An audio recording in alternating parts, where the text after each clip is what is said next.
வாசிங்க. எபேசு நிருபம் 6ஆம் அதிகாரம்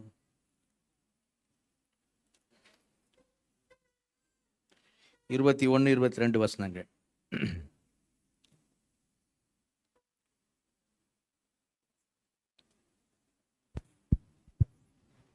அன்றியும் எனக்கெடுத்த காரியங்களும் என் சுக செய்திகளும் உங்களுக்கு தெரிய வரும்படிக்கு அவைகளையெல்லாம் நமக்கு பிரியமான சகோதரனும் கர்த்தருக்குள் உண்மையுள்ள ஊழியக்காரனுமாய் இருக்கிற தீகுக்கு உங்களுக்கு அறிவிப்பான். நீங்கள் எங்கள் செய்திகளை அறியவும் அவன் உங்கள் இருதயங்களுக்கு ஆறுதல் செய்யவும் அவனை உங்களிடத்தில் அனுப்பினேன். கண்களை மூடி தேவ செய்திக்காக ஆண்டு நோக்கி பார்ப்போம். மூடி இடைபடும்படியாக பேசும்படியாக வல்ல பிதாவே நடியோடு துதிக்கிறோம், சூதரிக்கிறோம். அப்பா, அந்த நேரத்தில் குமார் நகேஷ் நாமத்தில் வருகிறோம். ஆண்டவரே, மை சூதரிக்கிறோம். இந்த காலை வேலைக்காக நன்றி செலுத்துகிறோம். இந்நேரம் வரையில் எங்கள் மத்தியிலே நீர் மையப்பட்ட கிருபைகளுக்காய் சூதரிக்கிறோம். இந்த பிரசனத்துக்காய் நன்றி செலுத்துகிறோம். ஆண்டவரே, இப்போதும் ஆவியாயின் ஜீவன் இருக்க வார்த்தையில் கொண்டு எங்களோட தேவன் பேசும்படியாக பரிசுத்த ஆவியானவர் எங்களோடு கூட இடைபடும்படியாக நாங்கள் செபிக்கிறோம். இந்த அடிமை மறைத்து நீர் வெளிப்படும்படியாக இந்த தாவீதின் கரத்தில் பயன்பட்ட கவன்களை போல ஆண்டவரே, ஊழியக்காரனை ஆவியானவர் நீர் பயன்படுத்தும்படியாக முழுதுமாக நீர் ஆட்கொள்ளும்படியாக உடைய மகிமைக்காய் செய்யும்படியாக இருதயங்கள் கொழுந்து விட்டு எரியத்தக்க அனுபவம் உண்டாக தேவன் கிருபை பாராட்டும்படியாக உடைய வல்ல கருத்தில் அர்ப்பணிக்கிறோம். பெரிய காரியங்களை செய்யும் இயேசு நாமத்தை ஜெபங்கள் சொன்னங்கள் நல்ல பிதாவே, ஆமென். ஹல்லேலூயா. மறுபடியும் அந்த வசனத்தை வாசிங்க. எபேசியர் 6ஆம் அதிகாரம் பக்கம் 269, புதிய ஏற்பாட்டில் 21, 22 வசனங்களை நாம் வாசி கேட்போம். அன்றியும் எனக்கெடுத்த காரியங்களும் என் சுக செய்திகளும் உங்களுக்கு தெரிய வரும்படிக்கு அவைகளையெல்லாம் நமக்கு பிரியமான சகோதரனும் கர்த்தருக்குள் உண்மையுள்ள ஊழியக்காரனுமாய் இருக்கிற தீகுக்கு உங்களுக்கு அறிவிப்பான். நீங்கள் எங்கள் செய்திகளை அறியவும் அவன் உங்கள் இருதயங்களுக்கு ஆறுதல் செய்யவும் அவனை உங்களிடத்தில் அனுப்பினேன். ஹல்லேலூயா. இங்கே அப்போஸ்தலனாகிய பவுல் எபேசு சபைக்கு சொல்லுகிற காரியத்தை நாம் பார்க்கிறோம். ஆண்டவருடைய பிரதான கிருபையினாலே எபேசு நிருபத்தை முடிக்கும்படியாக அதனுடைய கடைசி வசனங்களுக்குள்ளாக நாம் வந்திருக்கிறோம். ஹல்லேலூயா. அடுத்த வாரத்தில் என்ன செய்வோம்? இந்த செய்தி எபேசு நிருபம் ஆண்டவருடைய கிருபையினாலே 89வது பாகம், அடுத்து 90வது பாகத்தோடு என்ன செய்யும்? முடிவடையும். ஆண்டவர் தாமே மையப்படுவாராக. ஹல்லேலூயா. இந்த இடத்துல பவுல் சொல்லுகிற ஒரு காரியம் என்னன்னு சொன்னால், ஒரு மனிதனை குறித்து பவுல் பேசுகிறதை பார்க்கிறோம். அப்போது அந்த மனிதன் யார் என்று சொன்னால், தீகிக்குன்னு சொல்லக்கூடிய ஒரு மனிதனை குறித்து சொல்லுகிறார். பவுல் சுவிசேஷ நிமித்தமாக சிறைச்சாலையில் கட்டப்பட்ட நிலையிலே, காவலில் வைக்கப்பட்ட நிலையிலே இருக்கிறார். அப்போது இந்த நிருபத்தை அவர் எழுதி சபைக்கு என்ன செய்கிறார்? அனுப்புகிறார். அது ஒரு மனிதனோட கையிலே கொடுத்து, தீகிக்குன்னு சொல்லக்கூடிய ஒரு மனிதனை கையிலே கொடுத்து, அவன் தான் அந்த நிருபத்தை என்ன செய்கிறான்னு சொன்னால், இந்த நிருபம் கொலோசி நிருபம், 2 நிருபம் ட்வின் எபிசல்ஸ்ன்னு சொல்லுவாங்க. இந்த 2 நிருபத்தையும் அவன் தான் எடுத்துகிட்டு போகிறான். இப்போ ஒரு ஆளை நம்பி ஒரு நிருபம் கொடுக்கணும் அப்படின்னு சொன்னால், அந்த ஆளுக்கு இருக்க வேண்டிய உண்மையான ஒரு தகுதி, ஒரு தன்மை என்ன அப்படின்னு சொன்னால், அந்த வார்த்தை அங்கே பவுல் பயன்படுத்துகிறார். அந்த மனிதன் உண்மையுள்ளவனாய் காணப்பட வேண்டியது அவசியம். ஹல்லேலூயா. ஏன்னா பவுல் காவலில் வைக்கப்பட்டிருக்க நிலையில நிருபத்தை எழுதி கொடுக்கும் பொழுது, அந்த உண்மையாய் அதை கொண்டு போய் என்ன செய்ய வேண்டும்? சபையில் கொண்டு போய் என்ன செய்ய வேண்டும்? சேர்க்க வேண்டும். அதை எடுத்துகிட்டு வேற எழுதி என்ன செய்து கொண்டு போய் கொடுத்துடக்கூடாது. அதை உண்மையாய் கொண்டு போய் சேர்க்க வேண்டும். உண்மையாக இதை சேர்க்கிறது மாத்திரமல்ல, எனக்கு அடுத்த காரியங்களும் என் சுக செய்திகளும் உங்களுக்கு தெரிய வரும்படிக்கு அவைகளெல்லாம் நமக்கு பிரியமான சகோதரன் தீகிக்கு உங்களுக்கு கர்த்தருக்குள் உண்மையான ஊழியக்காரன் உங்களுக்கு அறிவிப்பான் என்று சொல்கிறத என்ன செய்யணும் பார்க்குறான். அப்போது இந்த நிருபத்தை உண்மையாய் ஹேண்ட் ஓவர் பண்ணுறது மாத்திரமல்ல, உண்மையான காரியங்களை, சொல்லப்பட்ட காரியங்களை பவுல் அவனிடத்தில் சொல்லிவைகளை ஒன்றையும் கூட்டாமல் ஒன்றையும் குறைக்காமல் சொல்லப்பட்ட பிரகாரமாக என்ன சொல்லப்பட்டதோ அதை அப்படியே என்ன செய்ய வேண்டும்? சபைக்கு சொல்ல வேண்டும். அப்படி சொல்லுகிறவன் தான், அப்படிப்பட்டவன் தான் உண்மையுள்ள ஊழியக்காரன். ஹல்லேலூயா. அப்போ அந்த காரியம் உண்மையுள்ள ஊழியக்காரன்ங்கிறதான தலைப்பில் தான் இன்றைக்கு நாம் ஆண்டுடைய வார்த்தை கேட்கிறோம். அப்படி சொல்லும் போது சபைக்கு என்ன உண்டாகும் என்று சொன்னால், அந்த 22ஆம் வசனத்தை, நீங்கள் எங்கள் செய்திகளை அறியவும், நீங்கள் எங்களை குறித்து அறியவும், அவன் உங்கள் இருதயங்களுக்கு ஆறுதல் செய்யவும். எங்களை வார்த்தைகளை உங்களுக்கு சொல்லும் பொழுது, நான் சொல்லி அனுப்புகளை அப்படியே சொல்லும் பொழுது, இந்த நிருபத்தை அப்படியே உண்மையாக உங்கள் கரத்தில் அவன் ஹேண்ட் ஓவர் பண்ணும் பொழுது, அவன் உண்மை உள்ளவனாய் நடக்கும் பொழுது சபைக்கு என்ன உண்டாகும்னு சொன்னால், நீங்கள் எங்களை குறித்து அறிந்து கொள்வீர்கள். அதே நேரம் உங்களுக்கு ஆறுதல் உண்டாகும்படியாக அவனை உங்களிடத்தில் என்ன செய்தேன்? அனுப்பினேன் என்று சொல்றது பார்க்கிறோம். ஹல்லேலூயா. அப்போ ஆண்டவரும் அப்படி தான் ஊழியக்காரர்களை வைத்திருக்கிறார், அனுப்பியிருக்கிறார். ஊழியக்காரங்களை அவரை குறித்து அறியும்படியாக அவர் எழுதி கொடுத்திருக்கிற இந்த அன்பின் நிருபம், இதை முழுவதுமாக சபைக்கு எழுதப்பட்ட பிரகாரமாய் அருளப்பட்ட பிரகாரமாய் அப்படியே சொல்லும்படியாக, ஒன்றையும் கூட்டாமல் ஒன்றையும் குறைக்காமல் அதை அப்படியே தெளிவாக என்ன எழுதப்பட்டிருக்கிறதோ இதுதான் என்று சொல்லி சபைக்கு சொல்லும்படியாக அப்படிப்பட்ட ஒரு நபராய், சரியா, அது நிமித்தம் சபைக்கு ஆறுதல் உண்டாக வேண்டும், அவரை குறித்து அறிய வேண்டும், அப்படிதான் காரியங்கள் இருக்க வேண்டும் என்று தான் ஆண்டவர் ஊழியக்காரர்களை ஏற்படுத்தியிருக்கிறார். அதனால் இங்கே எபேசில் தான் நம்ம வாசிப்போம், அவர் சிலரை என்று அவர் மேய்ப்பராகவும் போதகராகவும் ஏற்படுத்தினார் என்று வாசிப்போம். அல்லேலூயா. நாமளாம் பார்த்தீங்கன்னா பிள்ளைங்களுக்கு பேர் வைக்கும் போது, இல்லையா, பிள்ளைங்களுக்கு பேர் வைக்கும் போது ஏசுதாஸ் அப்படின்னு கூட பேர் வைப்பாங்க, இயேசுவோட பேர் வைப்பாங்க, இயேசு, மேரி, ஜோசப், இல்லையா, ஜோசப் வைப்பாங்க, சகரியா, எலிசபெத் இந்த பேர் வைப்பாங்க, இல்லையா, பவுல் பேர் வைப்பாங்க, பவுலோட பேர் வைப்பாங்க, பீட்டர் பேர் வைப்பாங்க, தீமத்தி பேர் வைப்பாங்க, தீத்து, டைட்டஸ் என்ற பேர் வைப்பாங்க, இங்கிலீஷில் வச்சுருவாங்க, டைட்டஸ் என்று வைப்பாங்க, யாக்கோப ஜேம்ஸ் என்ன செய்வாங்க வைப்பாங்க, ஜூட் அப்படி பேர் வைப்பாங்க, சரியா, ஜான் அப்படி பேர் வைப்பாங்க, சரிங்களா. இப்படி நான் இந்த புதிய ஏற்பாட்டில் இருக்கிறவங்க பேரை சொல்லிகிட்டே போகிறேன். ஆனால் நான் இது வரைக்கும் கேள்விப்படல எந்த குழந்தைக்கும் தீகிக் அப்படின்னு பேர் வச்சதாக. நான் இது வரைக்கும் ஒரு தீகிக்கும் லைஃப்பில் நான் பார்த்ததில்லை. ஒருவேளை நீங்கள் பார்த்துருக்கீங்களா எனக்கு தெரியல, சரியா. அந்த நபர் ஒருத்தன் அன்னோன் பர்சனாக தெரியுது, தீகிக் அப்படின்னு போட்டிருக்கு, சரியா. ஆனால் இன்றைக்கி நான் பெரிய ஸ்லாக்கியமான ஒரு ஒரு ஒரு மனிதனாக அந்த மனிதனை நான் பார்க்குறேன். நீங்களும் அப்படி தான் பார்ப்பீங்க கண்டிப்பாக. ஏன்னா எதில் இடம் பெற்றிருக்கிறான் அப்படின்னு சொன்னால் ஆண்டுடைய பரிசுத்த வேதாகமத்தில் அவன் இடம் பெற்றிருக்கிறான். அல்லேலூயா. அதுவும் நிறைய பேர் எழுதியிருக்கு, ஆனால் நெகட்டிவாக எழுதியிருக்கு, அவனை போல் இருக்க வேண்டாம், காயனை போல் இருக்க வேண்டாம் அப்படிலாம் எழுதியிருக்கு, இல்லையா.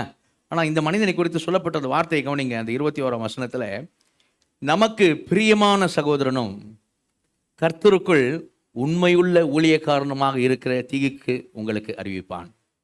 அல்லேலூயா. அப்போ இந்த மனிதனை குறித்து சொல்லப்பட்ட வார்த்தை என்ன? ஆவியானவர் எழுத வைக்கிறார் பவுலை. எந்த வார்த்தையும் பைபிளில் சும்மா இல்லை, ஏதோ சொல்ல வேண்டும் என்று சொல்லவில்லை. அப்போது அதை எழுத வைக்கிறார் ஆவியானவரால் ஏவப்பட்டு தான் அப்போஸ்தலனாகிய பவுல் எழுதுகிறார். அப்போது ஏவப்பட்டு எழுதும் போது நமக்கு பிரியமான சகோதரன் தீகிக்கு உங்களுக்கு அறிவிப்பான் என்று சொல்லியிருக்கலாம். ஆனால் ஆவியானவர் எப்படி எழுத வைக்கிறார்னு சொன்னால், நமக்கு பிரியமான சகோதரனும் கர்த்தருக்குள் உண்மையுள்ள ஊழியக்காரனுமாக இருக்கிற தீகிக்கு உங்களுக்கு அறிவிப்பான். அல்லேலூயா. இன்றைக்கு ஆண்டவர் நம்ம எல்லாரும் ஊழியக்காரனை மட்டுமில்லை, அழைத்திருக்கிற எல்லாரையும் இன்றைக்கு நம்மளை ஆண்டவர் இந்த வார்த்தை கொண்டு சொல்வாரா? உண்மையுள்ள கர்த்தருக்குள் உண்மையுள்ள அப்படின்னு சொல்லி உங்களோட பேரை என்னோட பேரை பார்த்து, உங்களோட பேரை என்ன பேரை போட்டு ஆண்டவர் இன்றைக்கு சொல்லுவாரா அப்படின்றத யோசிக்கணும்.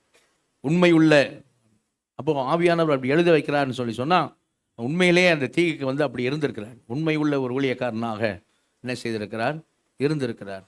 அப்போ அந்த உண்மை ரொம்ப முக்கியம், சரியா. தீமோத்தேயுக்கு சொல்லுவோம், பவுல் சொல்லுவார், மற்றவர்களுக்கு ஒப்புவிக்கத்தக்க உண்மையுள்ள மனுஷிடத்தில் ஒப்புவின்னு சொல்லுவார், சரியா. 2 தீமோத்தேயு 2:2 நினைக்கிறேன். மற்றவர்களுக்கு ஒப்புவிக்கத்தக்க உண்மையுள்ள மனுஷிடத்தில் ஒப்புவி. அப்போது உண்மையுள்ள மனுஷன் யார்? தான் பெற்றுக்கொண்டதை அப்படியே மற்றவர்களுக்கு சொல்லுகிறவன் தான் உண்மையுள்ளவர்கள் என்று சொல்லி உண்மையுள்ள மனுஷர்கள் அப்படின்னு சொல்லி பார்க்கணும். அதனால தான் நம்ம சுவிசேஷம் சொல்கிற விஷயத்தில் உண்மையாக இருக்கணும். செய்தியை கேட்டுட்டு, போன வாரம் செய்தியை கேட்டோம், சரி, செய்தியில் எல்லாம் இருந்ததுன்னு சொல்லிட்டு போகிறதுக்கு காரியம் அல்ல. பெர்ஃபார்மன்ஸ் இல்லை இங்கே, செய்தியில் எல்லாம் இருந்தது அதில்.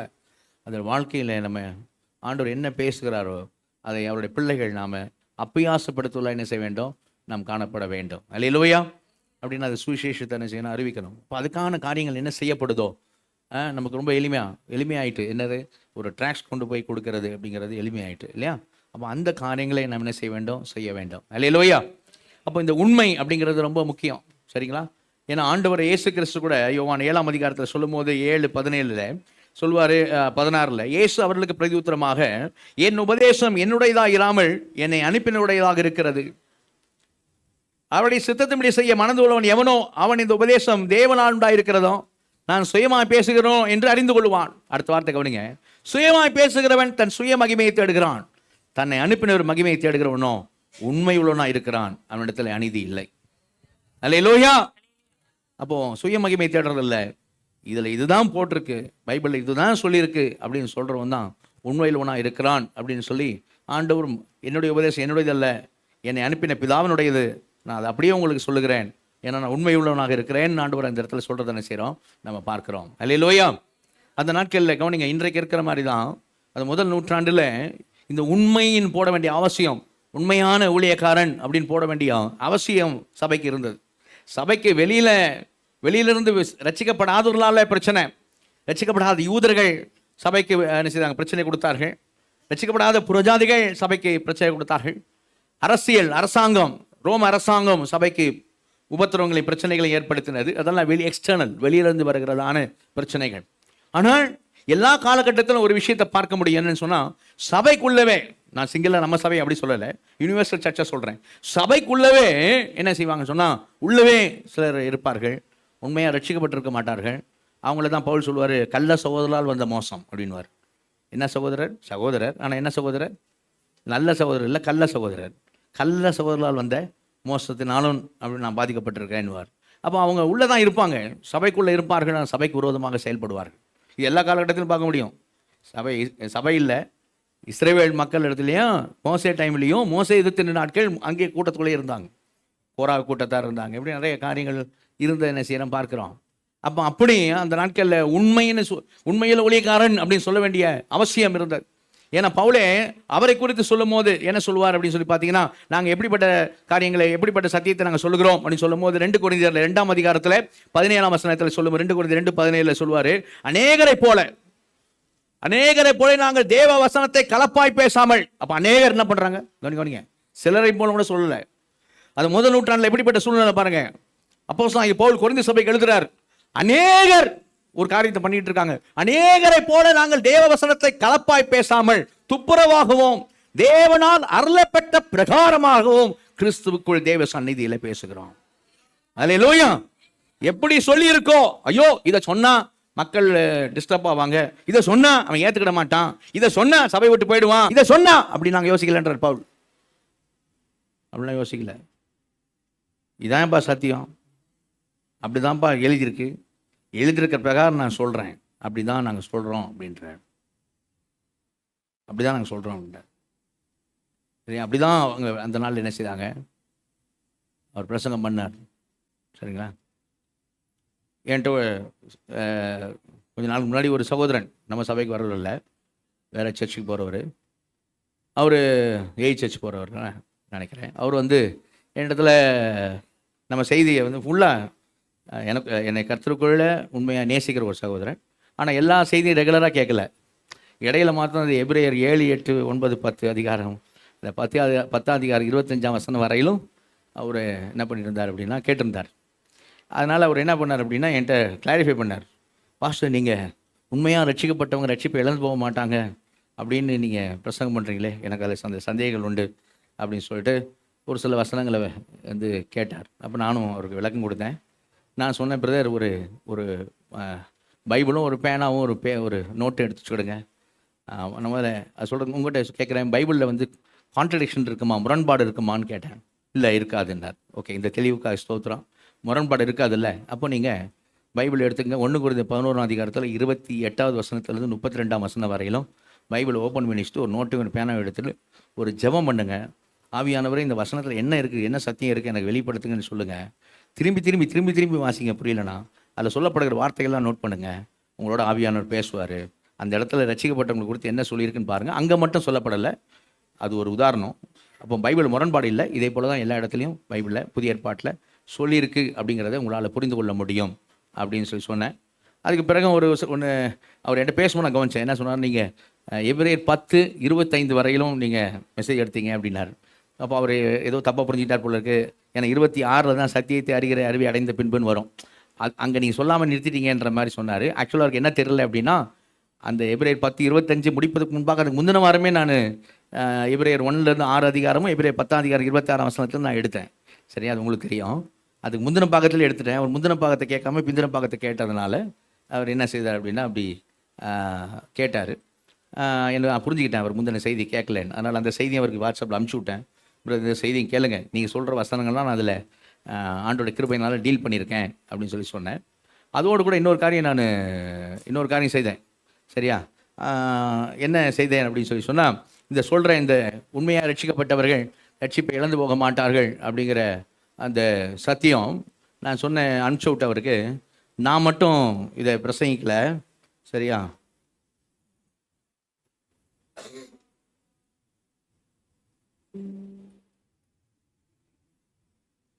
நான் மட்டும் பிரசங்கிக்கல, இது அமுச்சு விட்டேன், இந்த இந்த இமேஜ் அவருக்கு அமுச்சு விட்டேன். Famous preachers similar to Charles Spurgeon. சரி, இவங்கெல்லாம் யாருன்னா ரொம்ப பெரிய ஆட்கள், ரொம்ப உலக பிரசித்தி பெற்ற ஊழியக்காரங்க இவங்கெல்லாம். சரியா? நம்ம இந்தியாவில் இருக்க ஊழியக்காரங்களை உலகம் முழுவதும் தெரியுமோ தெரியாது எனக்கு தெரியாது, ஆனால் இவங்களை உலகம் ஃபுல்லாக தெரியும். சரியா? சார்லஸ் ஸ்பர்ஜன் அப்படிங்கிறவரெல்லாம் பிரின்ஸ் ஆஃப் ப்ரீச்சிங் சொல்லுவாங்க, அதாவது பிரசங்கத்தின் இளவரசர் அப்படின்வாங்க. Charles Spurgeon known for emphasizing eternal security, once saved always saved, or perseverance of the saints. நான் தமிழில் அதை வச்சிருக்கேன், காமிக்கிறேன். அங்கே என்ன சொல்லப்பட்டிருக்கணும், உண்மையாக ரட்சிக்கப்பட்டவர்கள் ரட்சிப்பு இழந்து போக மாட்டார்கள் என்று. சார்லஸ் ஸ்பர்ஜன் போல ஆட்கள் மற்றுமாக வேறு யார் பிரசங்கம் பண்ணா அப்படின்னா, அந்த ரெஃபர்மேஷன் மறுமலர்ச்சி உண்டாக, ரெஃபர்மேஷன் மறுமலர்ச்சிக்கும் கிரேட் அவேக்கனிங் என்ற ஒரு பெரிய ஒரு எழுப்புதல் காரியங்கள் தேவனால் உண்டான விஷயம். சரியா? அதெல்லாம் முந்தின நூற்றாண்டுகள் உண்டான விஷயம். அதை யார் பண்ணது? Martin Luther. இன்றைக்கி மார்ட்டின் லூத்தர்னு ஒரு ஆண்டவர் மறுமலர்ச்சிக்காக பயன்படுத்தலைன்னு சொல்லி இன்றைக்கி இந்த சபை இங்கே இல்லை, நம்ம எல்லோரும் ஆட்சியில் தான் இருந்திருப்போம். சரியா? அந்த மனிதனை ஆண்டவர் எழுப்பினார், மார்ட்டின் லூத்தர் அப்படின்றா. மார்ட்டின் லூத்தர் பிரசங்கம் பண்ணதும் அதுதான். என்ன சொன்னால், உண்மையாக ரட்சிக்கப்பட்டவர்கள் ரட்சிப்பு இழந்து போக மாட்டார்கள். மார்ட்டின் லூத்தருக்கு அப்புறம் John Calvin, Jonathan Edwards, George Whitefield, John Newton, and later evangelist such as D.L. Moody, Billy Graham நமக்கு தெரியும், Martin Lloyd Jones and John MacArthur, who all strongly taught the true believers won't lose their salvation, rooted in Calvinistic Reformed theology. அப்படின்னு உண்மையாக ரட்சிக்கப்பட்டவர்கள் ரட்சிப்பை இழந்து போக மாட்டார்கள் என்று இவ்வளோ ஊழியக்க நான் மட்டும் பிரசங்கம் இல்லை பிரதர், எனக்கு முன்னாடி பெரிய பெரிய ஆட்கள் என்ன செய்திருக்காங்க, பிரசங்கம் பண்ணியிருக்கிறாங்க அப்படின்னு நான் அவருக்கு என்ன பண்ணேன் அப்படின்னா காமித்தேன். சரிங்களா? தமிழில் பாருங்கள். நித்திய பாதுகாப்பை ஒருமுறை ரட்சிக்கப்பட்டால் எப்போதும் ரட்சிக்கப்பட்டவர், அல்லது புனிதர்கள் விடாமுயற்சினா தேவன் விட மாட்டார், அது தமிழில் அப்படி டிரான்ஸ்லேட் பண்ணியிருக்கு. வலியுறுத்தி அறியப்பட்ட சார்லஸ் ஸ்பர்ஜன் போன்ற பிரமாணமான பிரசங்கங்கள், சீர்திருத்தம் மற்றும் பெரிய விழிப்புணர்வு முக்கிய நபர்களான Martin Luther, John Calvin, Jonathan Edwards, George Whitefield, John Newton மற்றும் பின்னர் வந்த சுவிசேஷகரான D.L. Moody, Billy Graham, Martin Lloyd Jones மற்றும் ஜான் மெக்காத்தர் ஆகியோர் அடங்குவர். அவர்கள் அனைவரும் கால்வின் சீர்திருத்த இறையில் வேரூன்றிய உண்மையான விசுவாசிகள் தங்கள் ரட்சிப்பை இழக்க மாட்டார் என்று வலுவாக கற்பித்தனர். சரியா? எனக்கு ஆனால் உடனே ஒன்று சொல்கிறேன், எனக்கு இப்படி சொல்லி ப்ரூவ் பண்ணுறதுக்கு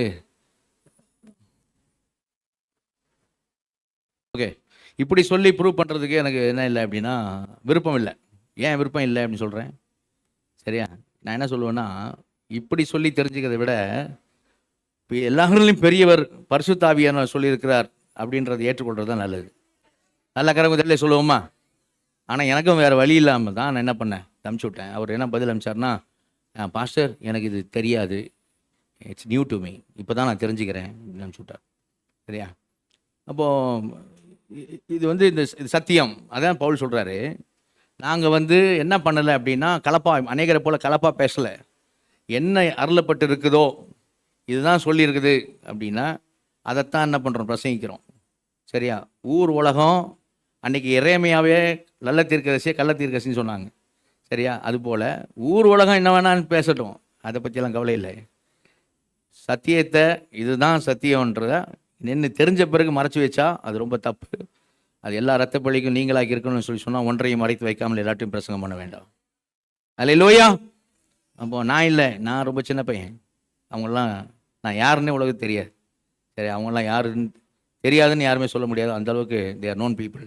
சரியா? பவுல் எப்படி சொல்கிறாரு 1:15, உயிர்த்தெழுத நான் மட்டும் பிரசங்கிக்கலை, எல்லாரும் நேரில் கண்ட சாட்சி அப்போஸ்தலர் எல்லாரும் நாங்கள் எல்லாரும் இதைத்தான் பிரசங்கிக்கிறோன்னு வரும். சரியா? அப்படி தான் அது. சரியா? அதனால் அதுதான் சொல்ல. அப்போ பவுல் அதுதான் சொல்ல. அதே நீங்கள் அதே இதில் 2 கொரிந்தியரில் 4ஆம் அதிகாரத்தில் பார்த்தீங்கன்னா, 4ஆம் அதிகாரத்தில் 2ஆம் வசனத்தில் வெக்கம் வாசிக்கிறீங்களா? 4ஆம் அதிகாரம் 2வது வசனம், 2 கொரிந்தியர் 4:2. தம்பி மைக் ஆன் பண்ணி. வெக்கமான அந்தரங்க காரியங்களை நாங்கள் வெறுத்து தந்திரமாய் நடவாமலும் தேவ வசனத்தை புரட்டாமலும் சத்தியத்தை வெளிப்படுத்துகிறதுனாலே தேவனுக்கு முன்பாக எல்லா மனுஷருடைய மனசாட்சிக்கும் எங்களை உத்தமர் என்று விளங்க பண்ணுகிறோம். அல்லேலூயா.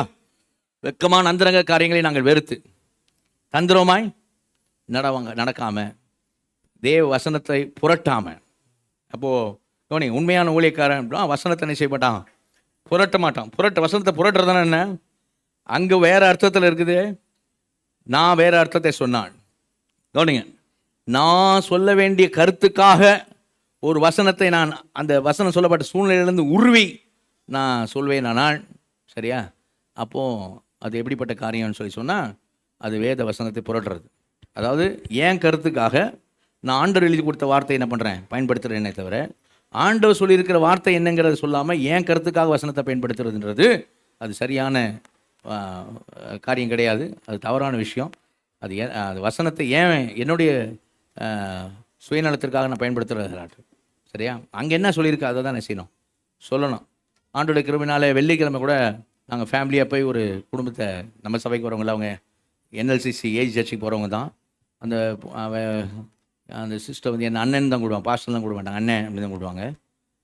கூப்பிட்டுருந்தாங்க. அவங்க ஆக்சுவலாக வீட்டுக்கு இங்கே வரத்துக்கு இருந்தாங்க, நிறைய கிளாரிஃபிகேஷன் வேணும் அப்படின்றதுக்காக வர முடியாத சூழ்நிலை. அதுக்கு பிறகு நாங்கள் இந்த வெள்ளிக்கிழமை ஃபேமிலியாக போனோம். போய் அவங்கள சந்தித்து பேசும்போது அவள் நிறைய டவுட்ஸ் இருக்கானே அப்படின்னு ஆரம்பித்தா. அப்போ நான் முதல்ல சொன்னேன், இந்த 5 ஃபிங்கர்ஸ் பிரின்சிபல்ஸ் தான் நான் அவளுக்கு சொல்லிக் கொடுத்தேன். முதல்ல இதுதான் அடிப்படையாக வச்சுக்கிடுமா, இதை வச்சுக்கிட்டு நீ கேளு அப்படின்னு சொன்னேன். சில வசனங்களை அந்த மத்திய 3ஆம் அதிகாரத்தில் அக்கினி அபிஷேகம் அப்படிங்கிறத அவளே பார்த்து புரிஞ்சுக்கிட்ட போது சொன்னால், அண்ணா வெக்கமாக இருக்கு இப்போது அதை நினச்சா. நம்ம இதை வந்து எப்படிலாம் நினச்சிட்டோம், அக்கினி அபிஷேகம் கிடச்சிருக்கா, அக்கினி அபிஷேகம் அப்படின்னு கேட்டோம். ஆனால் அந்த வசனம் அங்கே பார்த்தா அக்கினி அபிஷேகங்கிறது நியாய தீர்ப்பு.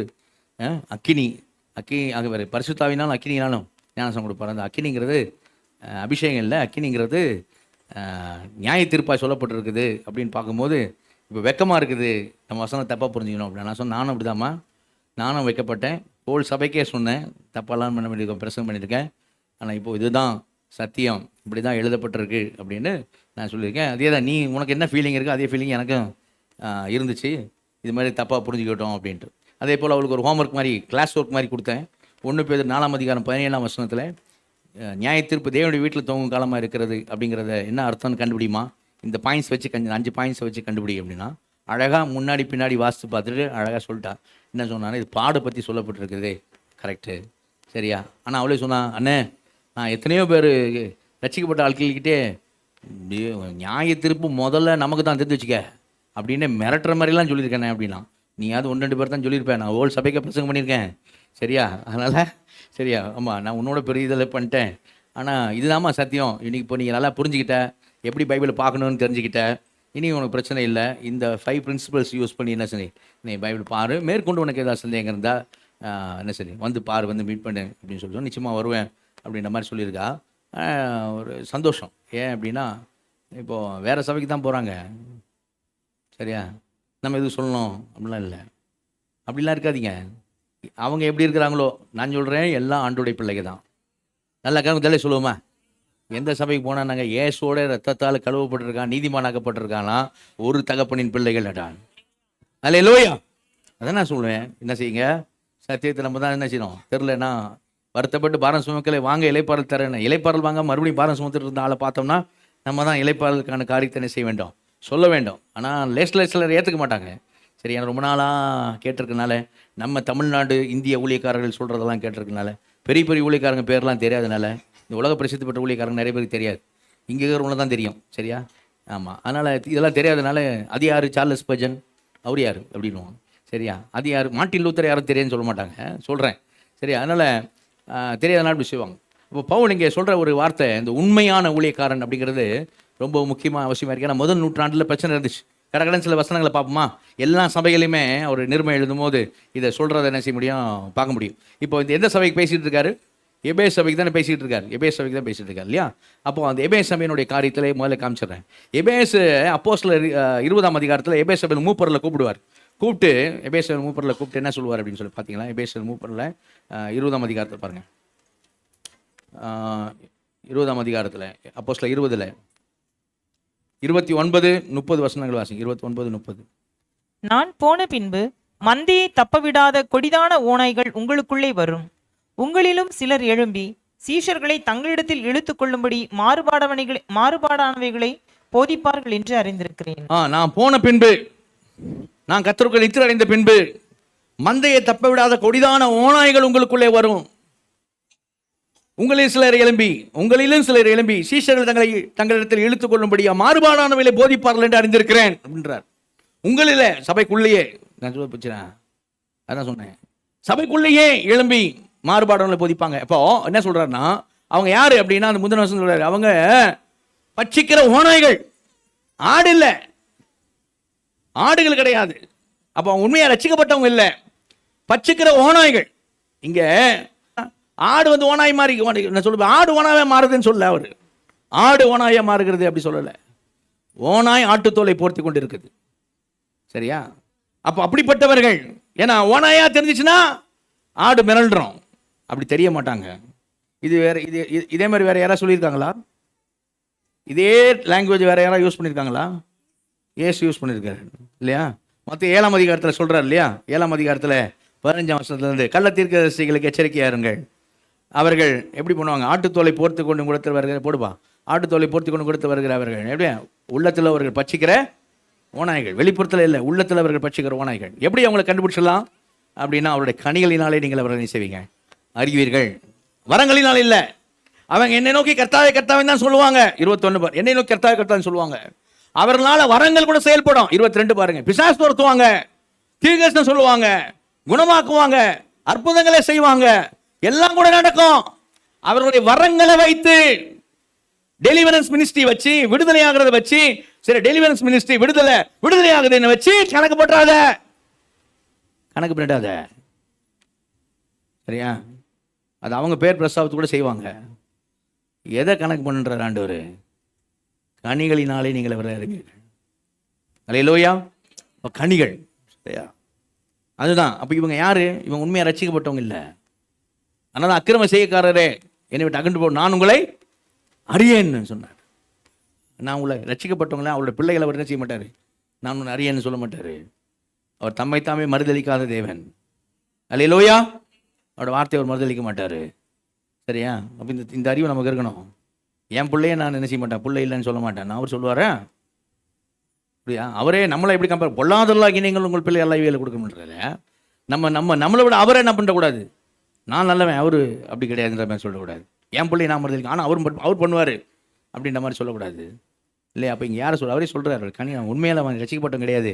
கர்த்தாவேன்னு சொல்லுவான் வாயில, ஆனால் கிரியில மறுதளிப்பான். அதான பவுல் தீமோத்தேயுக்கு சொல்லுமா சொல்கிறார் இல்லையா? 2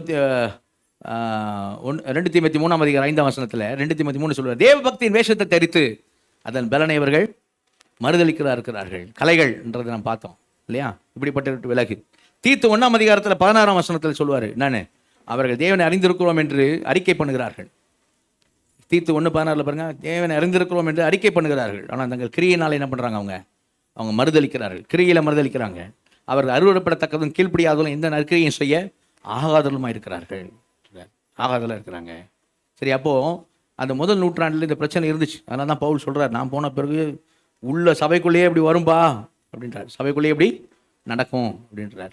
இப்போ நீங்கள் லைனாக நிருபங்களில் பார்த்தீங்கன்னா, ரோமரில் 16ஆம் அதிகாரத்து வாங்க, ரோமர் 16 என்ன சொல்வார் அப்படின்னு சொல்லி சொன்னீங்கன்னா, இவங்களை பற்றி பேசுவார். என்ன சொல்வார்? ரோமர் 16 17ஆம் வசனம் பார்த்தீங்க, அன்றைய சகோதரரே, நீங்கள் கற்றுக்கொண்ட உபதேசத்துக்கு விரோதமாக பிரிவினை இடர்களை உண்டாக்கலை குறித்து எச்சரிக்கையாக இருந்து அவர்களை விட்டு விலக வேண்டும் என்று உங்களுக்கு புத்தி சொல்கிறேன். உபதேச விரோதமாய் பிரிவினை இடர்களை உண்டாக்குறவர்கள், சரியா? அவங்க அடுத்த வருஷம் சொல்லுவார், அவங்க யாருக்கு ஊழியம் செய்கிறாங்க அப்படின்னா, ஆண்டவர் ஊழியம் செய்யலை, நய வசனம் இச்சக பேசினாலும் உங்கள் இருதயங்களை வஞ்சிக்கலாம் இருப்பாங்க, அவங்க தங்கள் வயிற்றுக்கு தான் செய்கிறாங்க, ஊழியம் செய்கிறாங்க அப்படிலாம் சொல்லுவார். சரியா? அப்போ அப்படிப்பட்ட கூட்டம் அந்த நாட்களில் இன்றைக்கு இருக்கிற மாதிரி அன்றைக்கு முதல் செஞ்சுரியில் சரியா அப்படி ஆட்கள் இருந்தாங்க முதல் நூற்றாண்டிலும். கொரிந்து சபைக்கு வந்தீங்கன்னு நீங்கள், கொரிந்து சபையில் நீ பாருங்கள், 2 கொரிந்தியில் 11ஆம் அதிகாரத்தில் 2 கொரிந்தியர் 11ஆம் அதிகாரத்தில் என்ன சொல்கிறார் பாருங்கள். 2 கொரிந்தியர் 11ஆம் அதிகாரம் 14-15 வசனங்கள் 13 பாருங்கள். அப்படிப்பட்டவர்கள் கள்ள அப்போஸ்தலர்கள். யார்?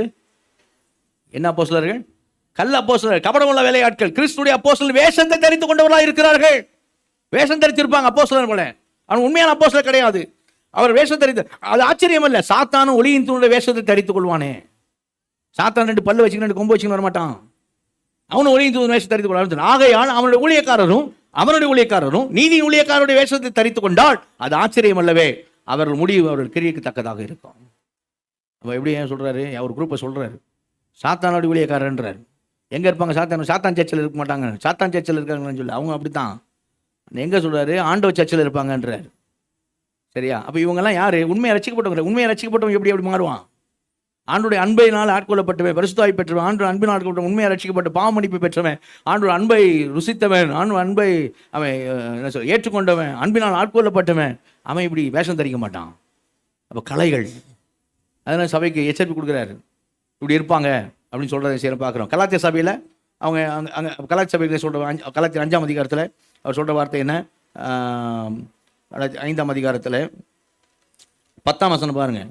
உங்களை கலக்கிறவன் எப்படிப்பட்டவனாக இருந்தாலும் தனக்கேற்ற ஆக்கினை அடைவான் அப்படிங்கிறார். 12ஆம் வசனம் பாருங்க. உங்களை கலக்கிறவர்கள் தரிப்புண்டு போனால் நலமாக இருக்கும். கலாத்திய சபையை கலக்கிட்டாங்க. எப்படி இது பண்ணிட்டாங்க கவனி? கலாத்திய சபை வெளியே பண்ணிட்டாங்க, லீகலிசம் கொண்டு வந்தாங்க. லீகலிசம் எப்படி? லீகலிசம் ஏசு கிறிஸ்து ரத்தத்தால் கழுவப்பட்டிருக்கா, ரட்சிக்கப்பட்டிருக்கா, நீதிமானாக்கப்பட்டிருக்கா, அது போதாது அப்படின்ட்டான். அது போதாது, ரட்சிப்புக்கு அது போதாது. நீ இயேசு செஞ்சது போதாது, இயேசு விசுவாசித்தா போதாது. நீ மேற்கொண்டு என்ன? நியாயப்பிரமாணத்தை கை கொள்ளணும், விருத்த சேனை அடையணும், நியாயப்பிரமாணம் கை கொள்ளணும், அப்போ தான் போவ அப்படின்றான். புரியுதா? நீங்கள் நிறைய இன்னைக்கு அப்படி இருக்கா? விசுவாசனால் நீதிமான் பிழைப்பான் தான் சத்தியம். ஆனால் இன்னைக்கு விசுவாசிகளையே, ரட்சிக்கப்பட்டவங்களே நீ போக மாட்ட, போயிடுவியா? எப்படி போயிடுவ? போக மாட்டேன் அப்படின்னு சொல்லி விசுவாசத்தை கவிழ்த்து போடுறதும் உண்டு இல்லையா? நல்லா பாருங்க, இதுதான் இன்னைக்கு கலாத்திய சபையில் நடந்துச்சு. உன்ட்ட ஏதோ காரியம், நீ இன்னும் ஏதோ ஒன்று செய்யணும். இன்னைக்கு சொல்றாங்கல்ல, இன்னைக்கு அபிஷேகம் பெற்று அந்நிய பாஷை பேசலாம் போவேன், பைபிள் இல்லை. எக்ஸ்ட்ரா ஃபிட்டிங், அது எக்ஸ்ட்ரா ஃபிட்டிங். சரியா? அது மாதிரி அன்னைக்கு நீ விருத்த சேனை அடையணும், நியாயப்பிரமாணம் கை கொள்ளணும், அப்போ தான் போவ அப்படின்றாங்க.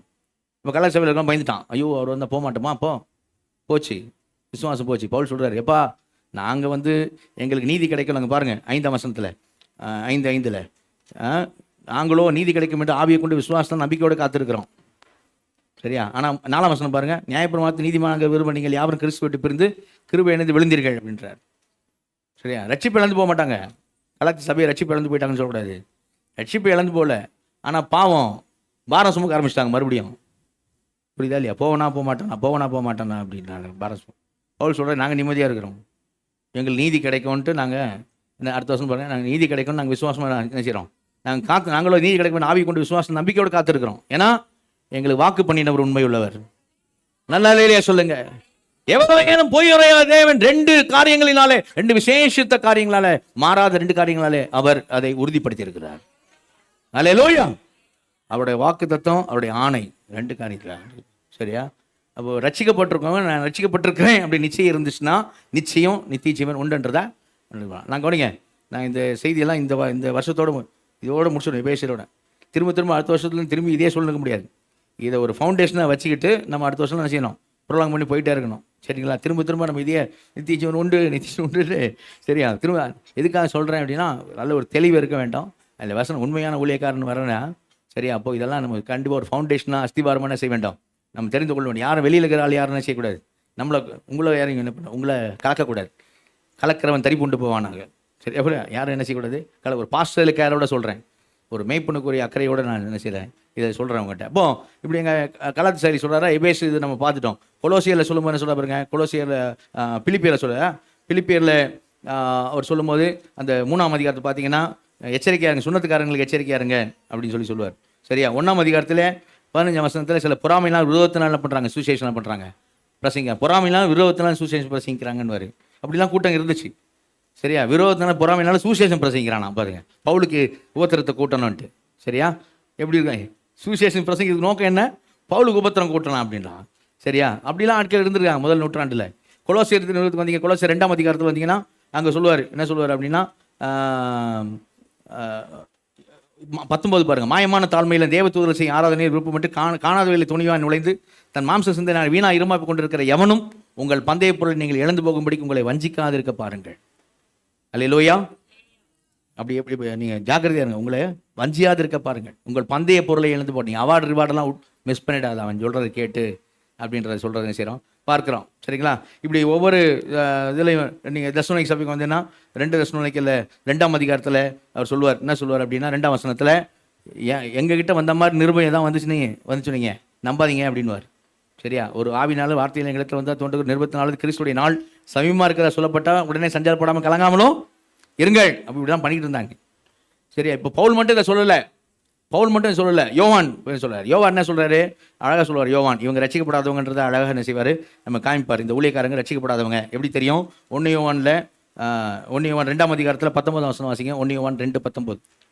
அவர்கள் நம்மை விட்டு பிரிந்து போனார்கள், ஆகிலும் அவர்கள் நம்முடையவர்களாய் இருக்கவில்லை. நம்முடையவர்களாய் இருந்தார்களானால் நம்முடனே நிலைத்திருப்பார்களே. எல்லாரும் நம்முடையவர்கள் அல்லவென்று வெளியாகும்படிக்கே பிரிந்து போனார்கள். அவர்கள் நம்மை விட்டு பிரிந்து முதல்ல இங்கே இருந்தாங்க, அப்புறம் பிரிஞ்சு போயிட்டாங்க. ஏன் பிரிஞ்சு போனாங்க? அவங்க உண்மையாக ரட்சிக்கப்படலை அப்படிங்கிறது காமிக்கிறதுக்காகவே பிரிஞ்சு போனாங்கன்றார். அவர் உண்மையாக ரட்சிக்கப்பட்டிருந்தால் நம்மோட நிலைத்திருப்பார்கள். உண்மையாக ரட்சிக்கப்படாதனால என்ன பண்ணாங்க? பிரிந்து போனார்கள். அவங்க பிரிந்து போகிறதே எதை காமிக்குது அப்படின்னா, உண்மையான செய்யலை, ரட்சிக்கப்படலை, வேற்றுமையான உபதேசம் காரியங்கள் போயிட்டாங்க. சரி, அவங்க உண்மையான செய்யலை, ரட்சிக்கப்படலை அப்படின்னு சொல்கிறத செய்கிறோம், பார்க்குறோம். சரிங்களா? திருப்பி வரும் ஒன்று காரியங்களுக்கு. இப்போ பேதுரு சொல்கிறார் அதே போல். சரியா? 2 பேதுருக்கு வாங்க. இந்த 2 பேதுரு தான் இன்றைக்கி என்ன செய்வோம், வேகமாக பார்த்துருவோம். 2 பேதுருல 2ஆம் அதிகாரத்தில் 1வது வசனம் வாசிங்க. 2 பேதுரு 2ஆம் அதிகாரம் 1வது வசனம். கள்ள தீர்க்கதரிசிகளும் ஜனங்களுக்குள்ளே இருந்தார்கள், அப்படியே உங்களுக்குள்ளும் கள்ள போதகர்கள் இருப்பார்கள். அவர்கள் கேட்டுக்கு ஏதுவான வேத பொருட்களை தந்திரமாய் நுழைய பண்ணி தங்களை கிரயத்துக்கு கொண்ட ஆண்டவரை மறுதலித்து தங்களுக்கு தீவிரமான அழிவை வருவித்துக் கொள்வார்கள். ஓகே, கவனிங்க. இப்போ இங்கே சொல்லியிருக்கு, கள்ளத்தீர்க்கதரிசி ஜனங்களும் உங்களுக்குள்ளே, கள்ளத்தீர்க்கதரிசி ஜனங்களுக்குள்ளே இருந்தார்கள், அப்படியே உங்களுக்குள்ளே கள்ள போதகர்கள் செய்வாங்க, இருப்பார்கள்.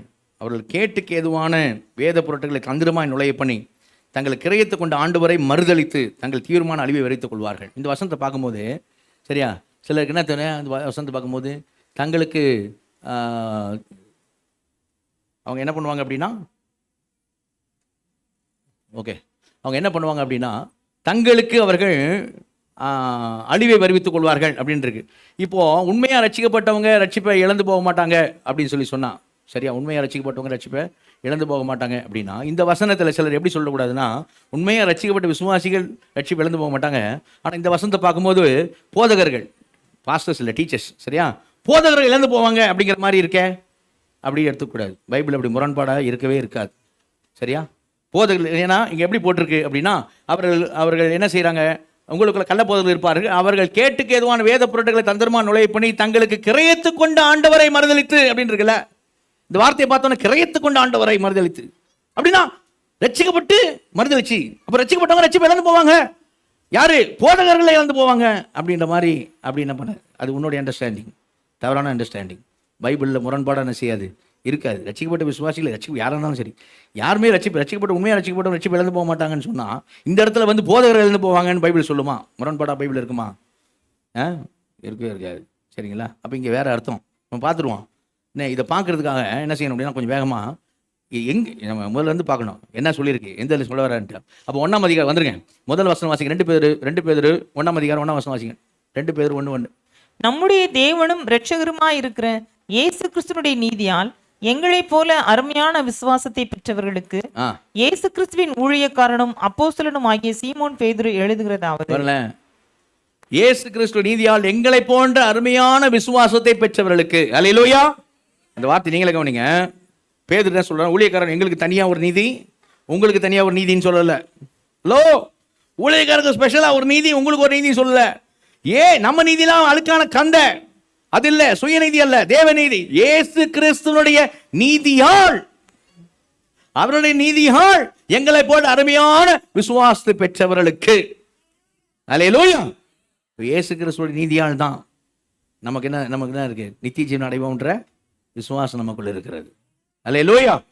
அப்படி பெற்றவர்களுக்கு ஊழியக்காரன் பேதுரு எழுதுறேன் அப்படிங்கிறார். சரியா? அடுத்த வசனம் சொல்றாரு, வாசிங்க. தேவனையும் நம்முடைய கர்த்தராகிய இயேசுவையும் அறிகிற அறிவினால் உங்களுக்கு கிருபையும் சமாதானமும் பெருக கடவுது. தமிழ் வார்த்தையில அவரை தேவனையும் இயேசுவை அறிகிற அறிவினால் அப்படின்னா, இந்த இடத்துல அறிகிற அறிவுன்றது நாலேஜ் இல்ல, சத்தியத்தை அறிகிற அறிவு அடைந்த பின்பு அது இல்ல, அது நாலேஜ். இங்க வந்து ரிலேஷன்ஷிப், அவரை அறிகிற அறிவு அப்படின்னு சொல்லுவது, ஒரு கணவன் மனைவி கல்யாணம் ஆயிடுச்சு, ஒருத்தரை புரிந்து கொள்வது. ஒரு குழந்தை வீட்டில் பிறந்த பிறகு அந்த குழந்தை வளர வளர அந்த குழந்தையை பெற்றோர் புரிந்து கொள்வதும், அந்த குழந்தை பெற்றோர்களை புரிந்து கொள்வதும், அந்த உறவிலே புரிந்து கொள்கிற விஷயமாய் சொல்லப்பட்டிருக்கிறது. அவர் அறிகிற அறிவினாலே, அவரோட நீ உறவில இருந்து அவரை அறிகிற அறிவினாலே உனக்கு கிருபையும் சமாதானம் பெருக கடவுது. அல்லேலூயா. அவரை அறிய அறிய அறிய அறிய அப்படி சொல்லியிருக்கு.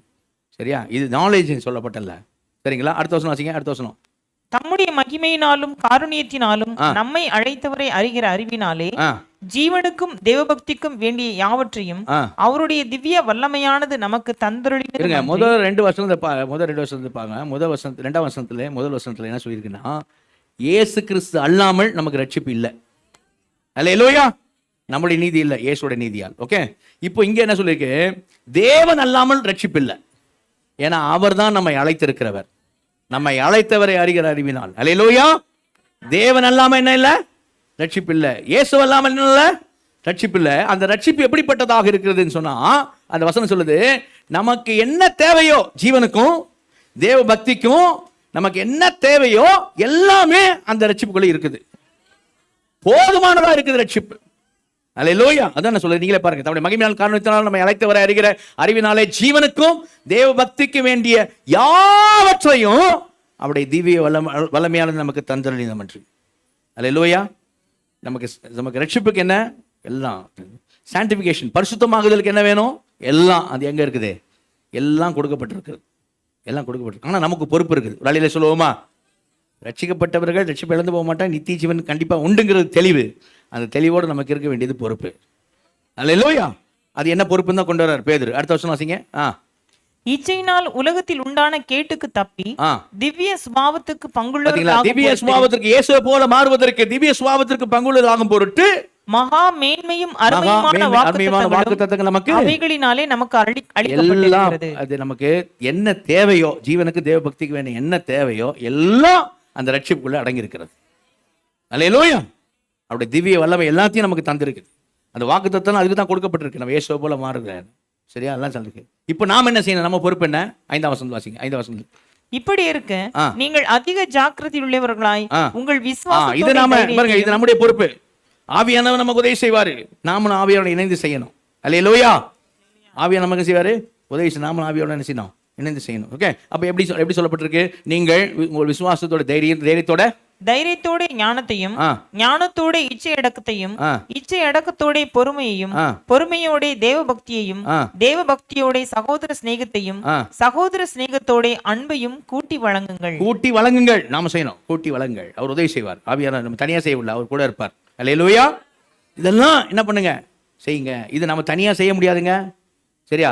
தனியா என்ன பண்ண முடியாது, செய்ய முடியாது. ஏன் அப்படி சொல்றேன் தனியாக செய்ய முடியாது அப்படின்னா, இயேசுவே சொல்லியிருக்கிறாரு. பேதுரு இந்த இடத்துல அடுத்த வசனத்துல சொல்றாரு. என்ன சொல்றாரு பாருங்க, அடுத்த வசனம் வாசிங்க. இவைகள் உங்களுக்கு உண்டாயிருந்து பெருகினால் உங்களை நம்முடைய கர்த்தராகிய இயேசு கிறிஸ்துவை அறிகிற அறிவிலே வீணரும் கனியற்றவர்களாய் இருக்க ஒட்டாது. வீணரும் கனியற்றவர்களாய் இருக்க ஒட்டாது. நான் சொன்னேன், இயேசுவே சொல்லியிருக்கேன் சொன்னேன். இயேசு என்ன சொன்னார்? நீங்கள் மிகுந்த கனிகளை கொடுப்பீர்கள். நீங்கள் நிச்சயமா கனிகளை கொடுப்பீர்கள். மிகுந்த கனிகள் கொடுப்பீர்கள். எப்போ? டக்குன்னு சொல்லுங்க, எப்போ? என்னை அல்லாமல் உங்களால் ஒன்று செய்ய உங்களால் கனி கொடுக்க முடியாது. என்னில் நிலைத்திருங்கள், என் வார்த்தையில் நிலைத்திருங்கள், என் அன்பில் நிலைத்திருங்கள், மிகுந்த கனிகளை கொடுப்பீர்கள். அல்லேலூயா. அதே தான் இங்க அவர் சொல்றாரு. இவைகள் உண்டாயிருந்து பெருகினால் எப்படி பெருகும்? அவரை அறிகிற அறிவினாலே கிருபை சமாதானம் உங்களுக்கு பெருக கடவுது. அவரோட ரிலேஷன்ஷிப்ல இரு. உனக்கு தேவையான எல்லாவற்றையும் அவர் வச்சிருக்கிறாரு. அவரோட உறவில இருந்து அப்படியே இருந்தேன்னு சொன்னா இந்த குவாலிட்டிஸ்லாம் உனக்குள்ள பெருகி கொண்டே இருக்கும். இந்த குவாலிட்டிஸ்லாம் வரணும்னு சொல்லி நீ என்ன பண்ணும்? நீயும் ஆவியானோட சேர்ந்து பிரயாசப்பட வேண்டும். அப்படி நீ செய்யும் போது இவைகள்லாம் உனக்கு உண்டாயிருந்து பெருகி இருக்கும் போது உன்னை கனி அற்றவர்களா என்ன செய்யாது? அது விடவே விடாது. அல்லேலூயா. கவனிங்க, என்ன சொல்லல? விசுவாசத்தோட தைரியத்தோட இச்சை அடக்கத்தை இச்சை அப்படிதான் வருது. எப்படி சொல்லப்படலை பாருங்க. எப்படி சொல்லப்படலை அப்படின்னா, தீர்க்க தரிசனத்தோட பிசாசு துரத்தலையும், பிசாசு துரத்தோட அற்புதம் செய்தோட குணமாக்குதலோட கூட அந்நிய பாஷை பேசுவதோடு கூட அப்படியே சொல்லிருக்கு. அப்படி இல்லைங்க, அப்படி சொல்லப்படலை. இன்னைக்கு நிறைய பேர் அப்படி தான் எடுத்துட்டு போயிடறான். அப்படியே சொல்லியிருக்கு. எதா சொல்லியிருக்கு? கனிகளை பற்றி பேசுது பைபிள். இந்த இடத்துல கனிகளை பற்றி இவைகள் உண்டாயிருந்து பெருகினால் தான் சொல்லுது. இவைகள் உண்டாயிருந்து பெருகினால் நீ எப்படி இருக்க மாட்ட? கனியற்றவெல்லாம் இருக்க மாட்டேன். சரியா? இப்போ பேதுரு என்ன சொல்ல தெரியுமா? இதை மறந்த நிலையில் இருந்தேன்னு வச்சுக்க. மறந்த நிலையில் இருக்கிற. சரியா? எப்படி? இதெல்லாம் உனக்குள்ள பெருகிற மாதிரி இல்லை. நீ ஆண்டோட டைம் ஸ்பெண்ட் பண்ண மாட்டேற, அப்போ உறவில் இது பண்ண மாட்டேற, நீ பாட்டு ரசிக்கப்பட்ட அப்படின்னு அப்படியே இருக்கிற. என்ன தேக்க நிலையில் இருக்கிற, முன்னேறி போக மாட்டேற. பரிசுத்தமாக தேவ பயத்தோடு பூர்ணப்படுத்த கடவுள் பைபிள் சொல்லுது. நீ அப்படிலாம் இல்லை, ஒரு மாதிரி தேக்க நிலையில் இருக்கிறன்னு வச்சுக்க. அடுத்த வருஷம் வாசிங்க. இவைகள் இல்லாதவன் எவனோ அவன் முன் செய்த பாவங்கள தான் சுத்திகரிக்கப்பட்டதை மறந்து கண் சொருகி போன குருடனாய் இருக்கிறான். மறந்த நிலையில் இருக்கிறான். எப்படிப்பட்டவனா இருக்கான்? கண் சொருகி போன குருடனா இருக்கான். யாரு? இவைகள் இல்லாதவன் எவனோ. இது கண்டிப்பா இருக்கும்பா. நீ அவரோட இருக்கிறேன்னு சொல்லி சொன்னா இதெல்லாம் உனக்கு இருக்கணும். சரியா? உங்கள் மனம் புதிதாகனாலே மறுரூபமாகுங்கள். அல்லேலூயா. அப்போ நீ அவரோட நீ உறவில் இருக்க இந்த குவாலிட்டிஸ் வந்துட்டே இருக்கணும். ஒவ்வொரு நாளும் நம்ம இயேசுவை போல மாறிக்கொண்டே இருக்க வேண்டும். அப்படி இல்லை நீ இல்லாமல் நீ தேக்க நிலையில் இருக்குன்னு வச்சுக்க. நீ எந்த மாதிரி இருக்கிற அப்படின்னா பாவங்களால கழுவப்பட்டதை மறந்த நிலையில் கண் சுருங்கி போன கூட மாதிரி இருக்க. இப்போ சொல்றார் பேதுரு, அப்படியே இருந்த அப்படின்னா அது நீ தான் அப்படின்னா கைண்ட்லி செக் பண்ணிக்க, நீ உண்மையாக ரசிக்கப்பட்டிருக்கியான்னு செக் பண்ணிக்க. வாசிங்க. ஆகையால் சகோதரரே, உங்கள் அழைப்பையும் தெரிந்து கொள்ளுதலையும் உறுதியாக்கும்படி ஜாக்கிரதையா இருங்க. செக் பண்ணிக்க, கைண்ட்லி செக். ஏன்னா நீ உண்மையா ரசிக்கப்பட்டிருந்தா இதெல்லாம் என்ன செய்ய உனக்கிட்ட இதெல்லாம் வரும். இதுதான் வாஞ்சிப்ப. சரி, அவரை போல மாறணும், அப்படிதான் போவேன் நீ. அப்போ கைண்ட்லி செக். நீ உண்மையா அழைக்கப்பட்டிருக்கியா? அழைத்தவரை வாசிக்கிறோம்ல, காரணத்தை நான் அழைத்தவரை. உண்மையாக அழைக்கப்பட்டிருக்கியா? உண்மையா தெரிந்து கொள்ளப்பட்டிருக்கியா? முன் குறிச்சாரா உன்னை? நீ உண்மையாக ரசிக்கப்பட்டிருக்கியான்னு பார்த்துக்க. சரியா? அப்படி நீ கரெக்டாக ஜாக்கிரதையாக பார்த்து ரசிக்கப்பட்டிருக்கேன்னு சொன்னா நீ ஒரு காலம் இடறி விட மாட்டேன். அல்லேலூயா. இவைகளை செய்தால் அவைகள் உனக்கு அவரோட ரிலேஷன்ஷிப்பில் உறவில் இவைகள்லாம் உனக்கு வந்துச்சுன்னு சொன்னான். அப்படிப்பட்ட ஆளுக்கு, ரட்சிக்கப்பட்டவங்களுக்கு, அவரோட ரிலேஷன்ஷிப் இருக்கவங்களுக்கு திரும்பி இங்கே பேர் என்ன கொண்டாரு பாருங்க. 100%. அடுத்த வருஷம் வாசிங்க. இவ்விதமாய் நம்முடைய கர்த்தரும் இரட்சகருமாகிய இயேசு கிறிஸ்துவினுடைய நித்திய ராஜ்யத்துக்கு உட்படும் பிரவேசம் உங்களுக்கு பரிபூர்ணமாய் அளிக்கப்படும். அல்லேலூயா. உங்களுக்கு பரிபூர்ணமா கொடுக்கப்படும். சரி, அப்படின்னா நித்திய ராஜ்யத்துக்கு உட்படும் பிரவேசம் உங்களுக்கு சந்தேகம் தான் சொல்லல, ரட்சிக்கப்பட்டவங்களுக்கு பரிபூர்ணமாய் அளிக்கப்படும். அல்லேலூயா. மேல கொண்டாரு. சரியா? அப்ப சொல்லிட்டு என்ன சொல்றாரு? இதெல்லாம் ஏன் சொல்றேன்? அடுத்த வருஷம் பாருங்க. ஏன் சொல்றேன்னா உங்களுக்கு தெரியாதனால சொல்ல, உங்களுக்கு இதெல்லாம் தெரியும். தெரிஞ்ச நான் சொல்றேன். ஏன் தெரிஞ்சு சொல்றேன்னா நீ மறந்த நிலையில் இருக்கக்கூடாது. கண் சுருங்கி போன கூட மாதிரி கூட மறந்த நிலையில் இருக்கக்கூடாது. இதெல்லாம் நான் சொல்ல விரும்புறேன். ஏன்னா அடுத்த வருஷம் பாருங்க, ஏசு என்கிட்ட சொல்லிட்டாரு, பேதுரு நீ சீக்கிரம் உன் பாடி அந்த சரீரமா கூடாரத்தை விட்டு வெளியில வரப்போற, என்கிட்ட வரப்போறேன்னு சொல்லிட்டாரு. சரியா? அப்ப நான் கூடாரத்தை விட்டு போறதுக்கு முன்னாடி அப்ப அவருக்கு என்ன விசுவாசம்? 2 கொரிந்தியர் 5ஆம் அதிகாரத்தில் பவுலுக்கு இருக்கிற விசுவாசம் அவருக்கும் அதே விசுவாசம் நமக்கு. 2 பேர் 1:1 இல்லை, எங்களை போன்ற அருமையான விசுவாசத்தை பெற்றவர்களுக்கு அதே சேம் விசுவாசம் தான் எல்லாருக்கும். பேதுரு தனியாக ஒரு விசுவாசம் இல்லை, பேதுரு தனியாக ஒரு பரலோகம் இல்லை, ஊழியக்காரன் தனியாக பரலோகம் இல்லை. என்ன விசுவாசம்? இந்த கூடாரம், இதை விட்டு போய் அவரோட இருப்பேன். அல்லேலூயா. அப்போ அவர் ஏசு என்கிட்ட சொல்லிட்டாரு, இந்த கூடாரத்தை விட்டு நான் போறேன் சீக்கிரம் சொல்லிட்டாரு. நான் போறதுக்கு முன்னாடி இதெல்லாம் உங்களுக்கு நினைப்பூட்டுறதுக்கு நான் டாக்குமெண்டே பண்ணிடுறேன், எழுதிடுறேன். 2 பேர் நிருபத்தையே எழுதிடுறேன். ஏன்னா நான் போனாலும் நிருபம் இருக்கும். அல்லேலூயா. நீ வாசிக்க உனக்கு என்ன செய்யும்? நீ மறந்து போன நிலையில் என்ன செய்ய மாட்டேன், இருக்க மாட்டேன். ஏன் அப்படி எல்லாம் சொல்றாருன்னா திரும்பி கொண்டு வர பாருங்க. ஏன்னா நிறையா கட்டுக்கதைங்க இது ஊர்ல பாருங்க. நாங்கள் தந்திரமான கட்டுக்கதைகளை பின்பற்றோம்லாம் இல்லை, நிறைய கட்டுக்கதைலாம் இருக்குது ஊர்ல. தூதன் வந்தாருன்றான், தூதன் இப்படி போனாருங்கிறான், இப்படி கார்ல ஒருத்தர் வந்தாருங்கிறான், என்னென்னமோ சொல்றான். சரியா? அச்சூர்றான். நிறைய கட்டுக்கதைலாங்குது. நாங்கள் கட்டுக்கதையை பின்பற்றினோம் கிடையாது.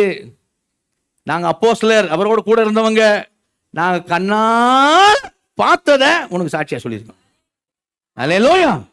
மகத்துவத்தை கண்ணார கண்டோம், அவருடைய வல்லமையும் அவருடைய வருகையும் நாங்கள் உங்களுக்கு அறிவிச்சிருக்கிறோம். அல்லேலூயா. ஏன் இந்த வார்த்தையில சொல்றதுமா? வல்லமை வருகையில் ஏன் பேசுறேன் காமிக்கிறேன் டக்குன்னு. அதெல்லாம் சொல்றாரு, அறிவிச்சிருக்கிறோம். சரியா? இன்னும் கேட்டுக்க. நாங்கள் யாரோ சொன்னதை கேட்டுட்டு கொண்ட சொல்ல. அடுத்த வருஷம் பாருங்க, மலை மேல இருக்கையில, இந்த மருவ மலையில் இருக்கும் போது பிதாவுடைய சத்தத்தை நாங்க கேட்டோம். கலங்க தெளிவு சொல்லுவோமா? நான் ஒரு ஆள் கேட்டேன்னு சொல்ல, தனிப்பட்ட சப்ஜெக்ட் எக்ஸ்பீரியன்ஸ் இல்ல. என் கூட 2 பேர் இருந்தாங்க, யாக்கோபு யோவான் இருந்தாங்க. 2-3 சாட்சினால் காரியம் உறுதிப்படும். நாங்கள் அப்போஸ்தலர்கள் கேட்டோம், பிதாவுடைய சத்தம் கேட்டோம், இவர் நேசகுமாரன் சொல்ல கேட்டோம். எங்க கண்ணால அவர் மருவம் ஆகிறத நாங்க பார்த்தோம். அல்லேலூயா. உனக்கு சாட்சியா சொல்றோம், அப்போஸ்தலர் நாங்க சாட்சியா சொல்றோம். சரியா? எங்க சாட்சியை விட அதிக உறுதியாக எது இருக்குது? தீர்க்கதரிசன வசனம் இருக்குது. பாருங்க எப்படி கொண்டாரு. பிதாவுடைய சாட்சி, இயேசு கிறிஸ்து தன்னை வெளிப்படுத்தினாரு. சரியா? பிதாவின் சாட்சி இயேசு தன்னை வெளிப்படுத்த மட்டும் இல்ல, பரிசுத்த ஆவியும் சாட்சி கொடுத்திருக்கிறார். பரிசுத்த எங்க சாட்சி கொடுக்க? பைபிள் வச்சு சாட்சி கொடுத்து அதிக உறுதியான தீர்க்கதரிசன வசனம் இருக்குது. அதை நீ கவனிச்சிருந்தால் நல்லது உனக்கு. அந்த தீர்க்கதரிசனம் பழைய ஏற்பாடே இயேசு பத்தி தெளிவா சொல்லுது. அந்த தீர்க்கதரிசன வசனம் சுய தோற்றத்தினால் உண்டானதில்லை, மனசு சித்தத்தினால் உண்டானதில்ல. எவனோ அவன் இஷ்டத்துக்கு எழுதி வைக்கல. தீர்க்கதரிசிகள்லாம் அவரால் ஏவப்பட்டு அவங்க என்ன பண்ணாங்க? பேசினது தான் ரெக்கார்ட் பண்ணாங்க. எல்லாமே எப்படிப்பட்டது? இந்த வார்த்தைகள் பைபிள் இருக்க வார்த்தை எப்படிப்பட்டதுன்னா தேவனால் அருளப்பட்டது. அதிக உறுதியான தீர்க்கதரிசன வசனம் அவரை குறித்து சாட்சி கொடுக்குது. அல்லேலூயா. புரியுதா? அப்போ இங்கே கொண்டாந்து சொல்றாரு, தீர்க்கதரிசி இருந்தாங்கல்ல, கர்த்தருடைய தீர்க்கதரிசி இருந்தாங்கல்ல, அந்த நாட்களில் யார் இருந்தது இஸ்ரேல் மக்களுக்குள்ள? கள்ள தீர்க்கதரிசி இருந்தாங்க. அப்போ இந்த கள்ள தீர்க்கதரிசி யாரு? அவனுக்கு நல்லா தெரியும் அவன் கள்ள தீர்க்கதரிசின்னு. எப்படி தெரியும் அவனுக்கு நல்ல கள்ள தீர்க்கதரிசின்னு? கர்த்தர் சொல்லுகிறார் அப்படின்னு சொல்லும் போது அவனுக்கு தெரியும் கர்த்தர் சொல்லலைன்னு. கவனி முக்கியமானது. எரேமியா கர்த்தருடைய வார்த்தை சொல்றான். உண்மையான ஊழியக்காரனை கள்ள தீர்க்கதரிசின்னு சொல்லிட்டு அவனை அடிக்கிறாங்க, உதைக்கிறாங்க, சிறைச்சாலையில் போடுறாங்க, கிணத்துல போடுறாங்க, என்னமா பண்றானுங்க. இன்னைக்கு அதான் நடக்குது. உண்மையான ஊழியக்காரனை பார்த்து கள்ள ஊழியக்காரன் சொல்லிடுறான். ஆனா கள்ள தீர்க்கதரிசியை இதமா காதுக்கு இதமா சொன்னான் பாருங்க. சரியா? அன்னைக்கு வேற சொன்னான். அப்போ கள்ள தீர்க்கதரிசி நல்ல தீர்க்கதரிசி நினைச்சிட்டாங்க மக்கள். அப்போ இந்த கள்ள தீர்க்கதரிசிக்கு என்ன தெரியும்னா, கர்த்தரால உண்டான வார்த்தை கிடையாது இது, நானா தான் சொல்றேன்னு உனக்கு தெரியும். ஆனாலும் முடிக்கும் போது என்ன சொல்லிட்டான்? கர்த்தர் சொல்லுகிறார் அப்படின்றான் பாருங்க. சரியா? இப்போ 2ஆம் அதிகாரம் 1ஆம் வசனத்துல கொண்டாரு கனெக்ட் பண்றாரு பாருங்க.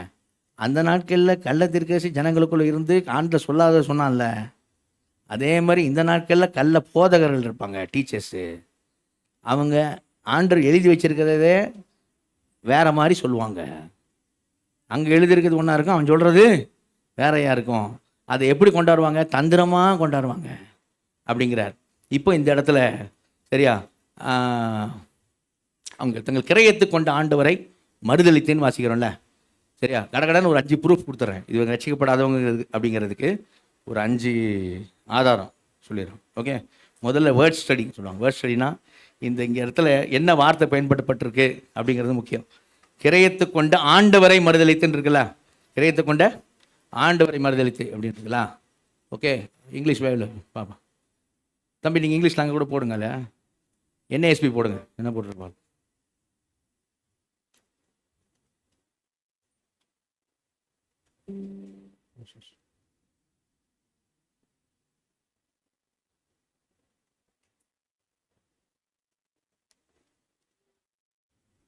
ஓகே, கவனிங்க. 2 பேர் 2ஆம் அதிகாரம் 1ஆம் வசனம். சரிங்களா? சில இதில் வந்து லார்டுன்னு பயன்படுத்தப்பட்டிருக்கு. சரியா? சில லார்டுன்னு சொல்லியிருக்கு. சரியா? சில டிரான்ஸ்லேஷன் என்ன சொல்லியிருக்கு நீங்களே பாருங்கள். த மாஸ்டர்னு சொல்லியிருக்கு. என்ன சொல்லியிருக்குங்க? மாஸ்டர். ஓகே, மாஸ்டர் அப்படின்னு பயன்படுத்தப்பட்டிருக்கு. சரியா? லார்டுன்னு இருக்குது, சில இடங்களில் மாஸ்டர் அப்படின்னு பயன்படுத்தப்பட்டிருக்கு. சரிங்களா? சில இதில் மாஸ்டர் தான் வரும். டினைங் த மாஸ்டர் அப்படி பயன்படுத்தப்பட்டிருக்கு. மாஸ்டர். ஓகே, இப்போ நமக்கு இதில் போயிட்டு அந்த வேர்டோடைய மீனிங்கை பார்ப்போம். டினைங் த மாஸ்டர் அப்படின்னு இருக்குல்ல, மாஸ்டருக்கு என்ன கிரேக்க வார்த்தை பயன்படுத்தப்பட்டிருக்கு அப்படின்னு சொல்லி பார்ப்போம். அது ரட்சிப்புன்னு வார்த்தை பயன்படுத்தப்பட்டிருக்கா அப்படின்னு பார்ப்போம். சரிங்களா? இது ஒன்று. இந்த வார்த்தை மொத்தமாகவே எத்தனை முறை தான் பயன்படுத்தப்பட்டிருக்கு பைபிளில்? இந்த இடத்துல மாஸ்டர் பயன்படுத்துகிற வார்த்தை எத்தனை முறை தான் பயன்படுத்தப்பட்டிருக்கு? 10 முறை தான் பயன்படுத்தப்பட்டிருக்கு. சரியா? ஏன் அப்படி சொல்கிறேன் 10 முறை தானே? இது ரட்சிப்பு கேட்ட வார்த்தையாக சொல்லப்படலை. எந்த இதில் எந்த அர்த்தத்தில் மாஸ்டர் சொல்லப்பட்டிருக்கு அப்படின்னு பார்த்தீங்கன்னா, என்ன வார்த்தை அது பாருங்கள். டெஸ்போட்டஸ் அப்படின்ற வார்த்தை, டெஸ்போட்டஸ். சரியா? அந்த டெஸ்போட்டஸ்ன்ற வார்த்தை சரியா எந்த அர்த்தத்தில் பயன்படுத்தப்பட்டிருக்குன்னு நமக்கு தெரியணும். அப்படின்னா பேதுருவே பயன்படுத்தினதுன்னு சொல்லலாமா? நம்ம பார்ப்போம். பேதுருவே பயன்படுத்தினதை பார்ப்போம். இப்போ 2 பேதுருவில் ஒரு இடத்துல அதான் அந்த இடத்துல 2ஆம் அதிகாரம் 1ஆம் வசனத்தில் பயன்படுத்தியிருக்கிறார். 1 பேதுருவில் அதை பயன்படுத்தியிருக்கிறார். 1 பேதுருவில் ஒரு இடத்துல பயன்படுத்தியிருக்கிறார். அப்போ இந்த இடத்துல என்ன அர்த்தத்தில் பயன்படுத்தியிருக்கார் அப்படின்னு பார்த்தா அது அர்த்தம் என்ன அர்த்தத்தை சொல்லப்பட்டிருக்குன்னு நமக்கு தெரிஞ்சிடும். 1 பேர் 2ஆம் அதிகாரம் 18ஆம் வசனம் தமிழில் போடுப்பா ஸ்க்ரீனில் வாசிங்க. 1 பேர் 2:18 வாசிங்க. என்ன? வேலைக்காரரே, அதிக பயத்துடனே உங்கள் எஜமான்களுக்கு கீழ்ப்படிந்திருங்கள். மறுபடியும் நல்லவர்களுக்கும் மறுபடியும் வாசிங்க. வேலைக்காரரே, அதிக பயத்துடனே உங்கள் எஜமான்களுக்கு கீழ்ப்படிந்திருங்கள். போதும். எஜமான்ற அர்த்தத்தில் போட்டிருக்கு, ரட்சகர் அர்த்தத்தில் போடலை. Not in ரிடம்டிவ் sense.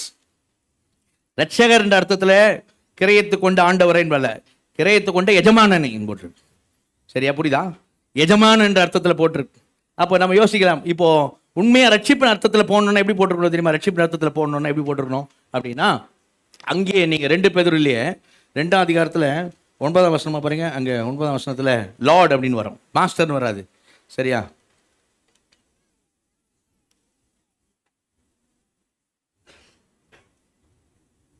Then the Lord பாருங்க, லார்டுன்னு வருது 9ஆம் வசனத்தில். ஓகே, லார்ட் அப்படிங்கிறதுக்கு என்ன வார்த்தை பயன்படுத்தப்பட்டிருக்கு அப்படின்னு சொன்னால்,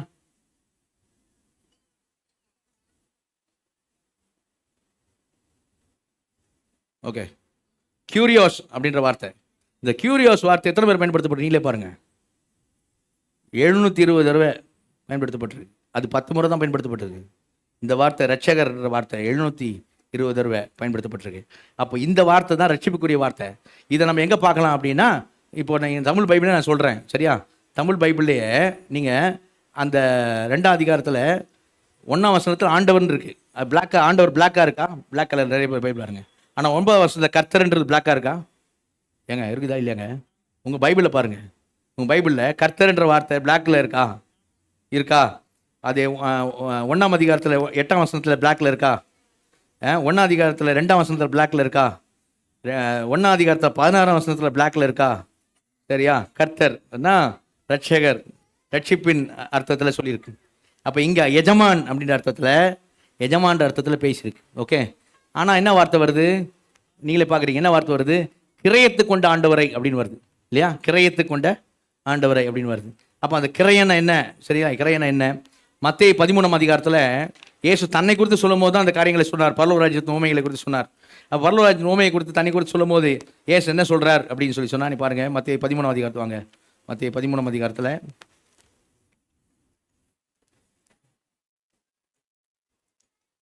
44வது வசனம் வாசிங்க.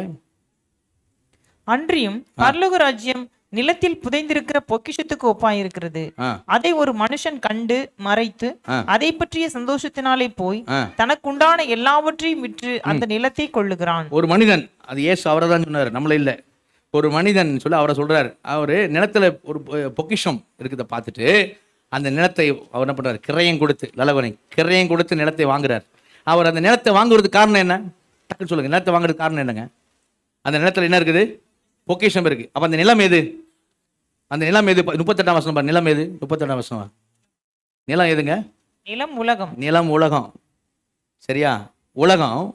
அந்த உலகத்துல ஒரு பொக்கிஷம் இருக்குது. அதனாலதான் தனக்கு உண்டானதெல்லாம் தன் ஜீவனையே கொடுத்து அதை என்ன பண்றாரு? அதை வாங்குகிறார்.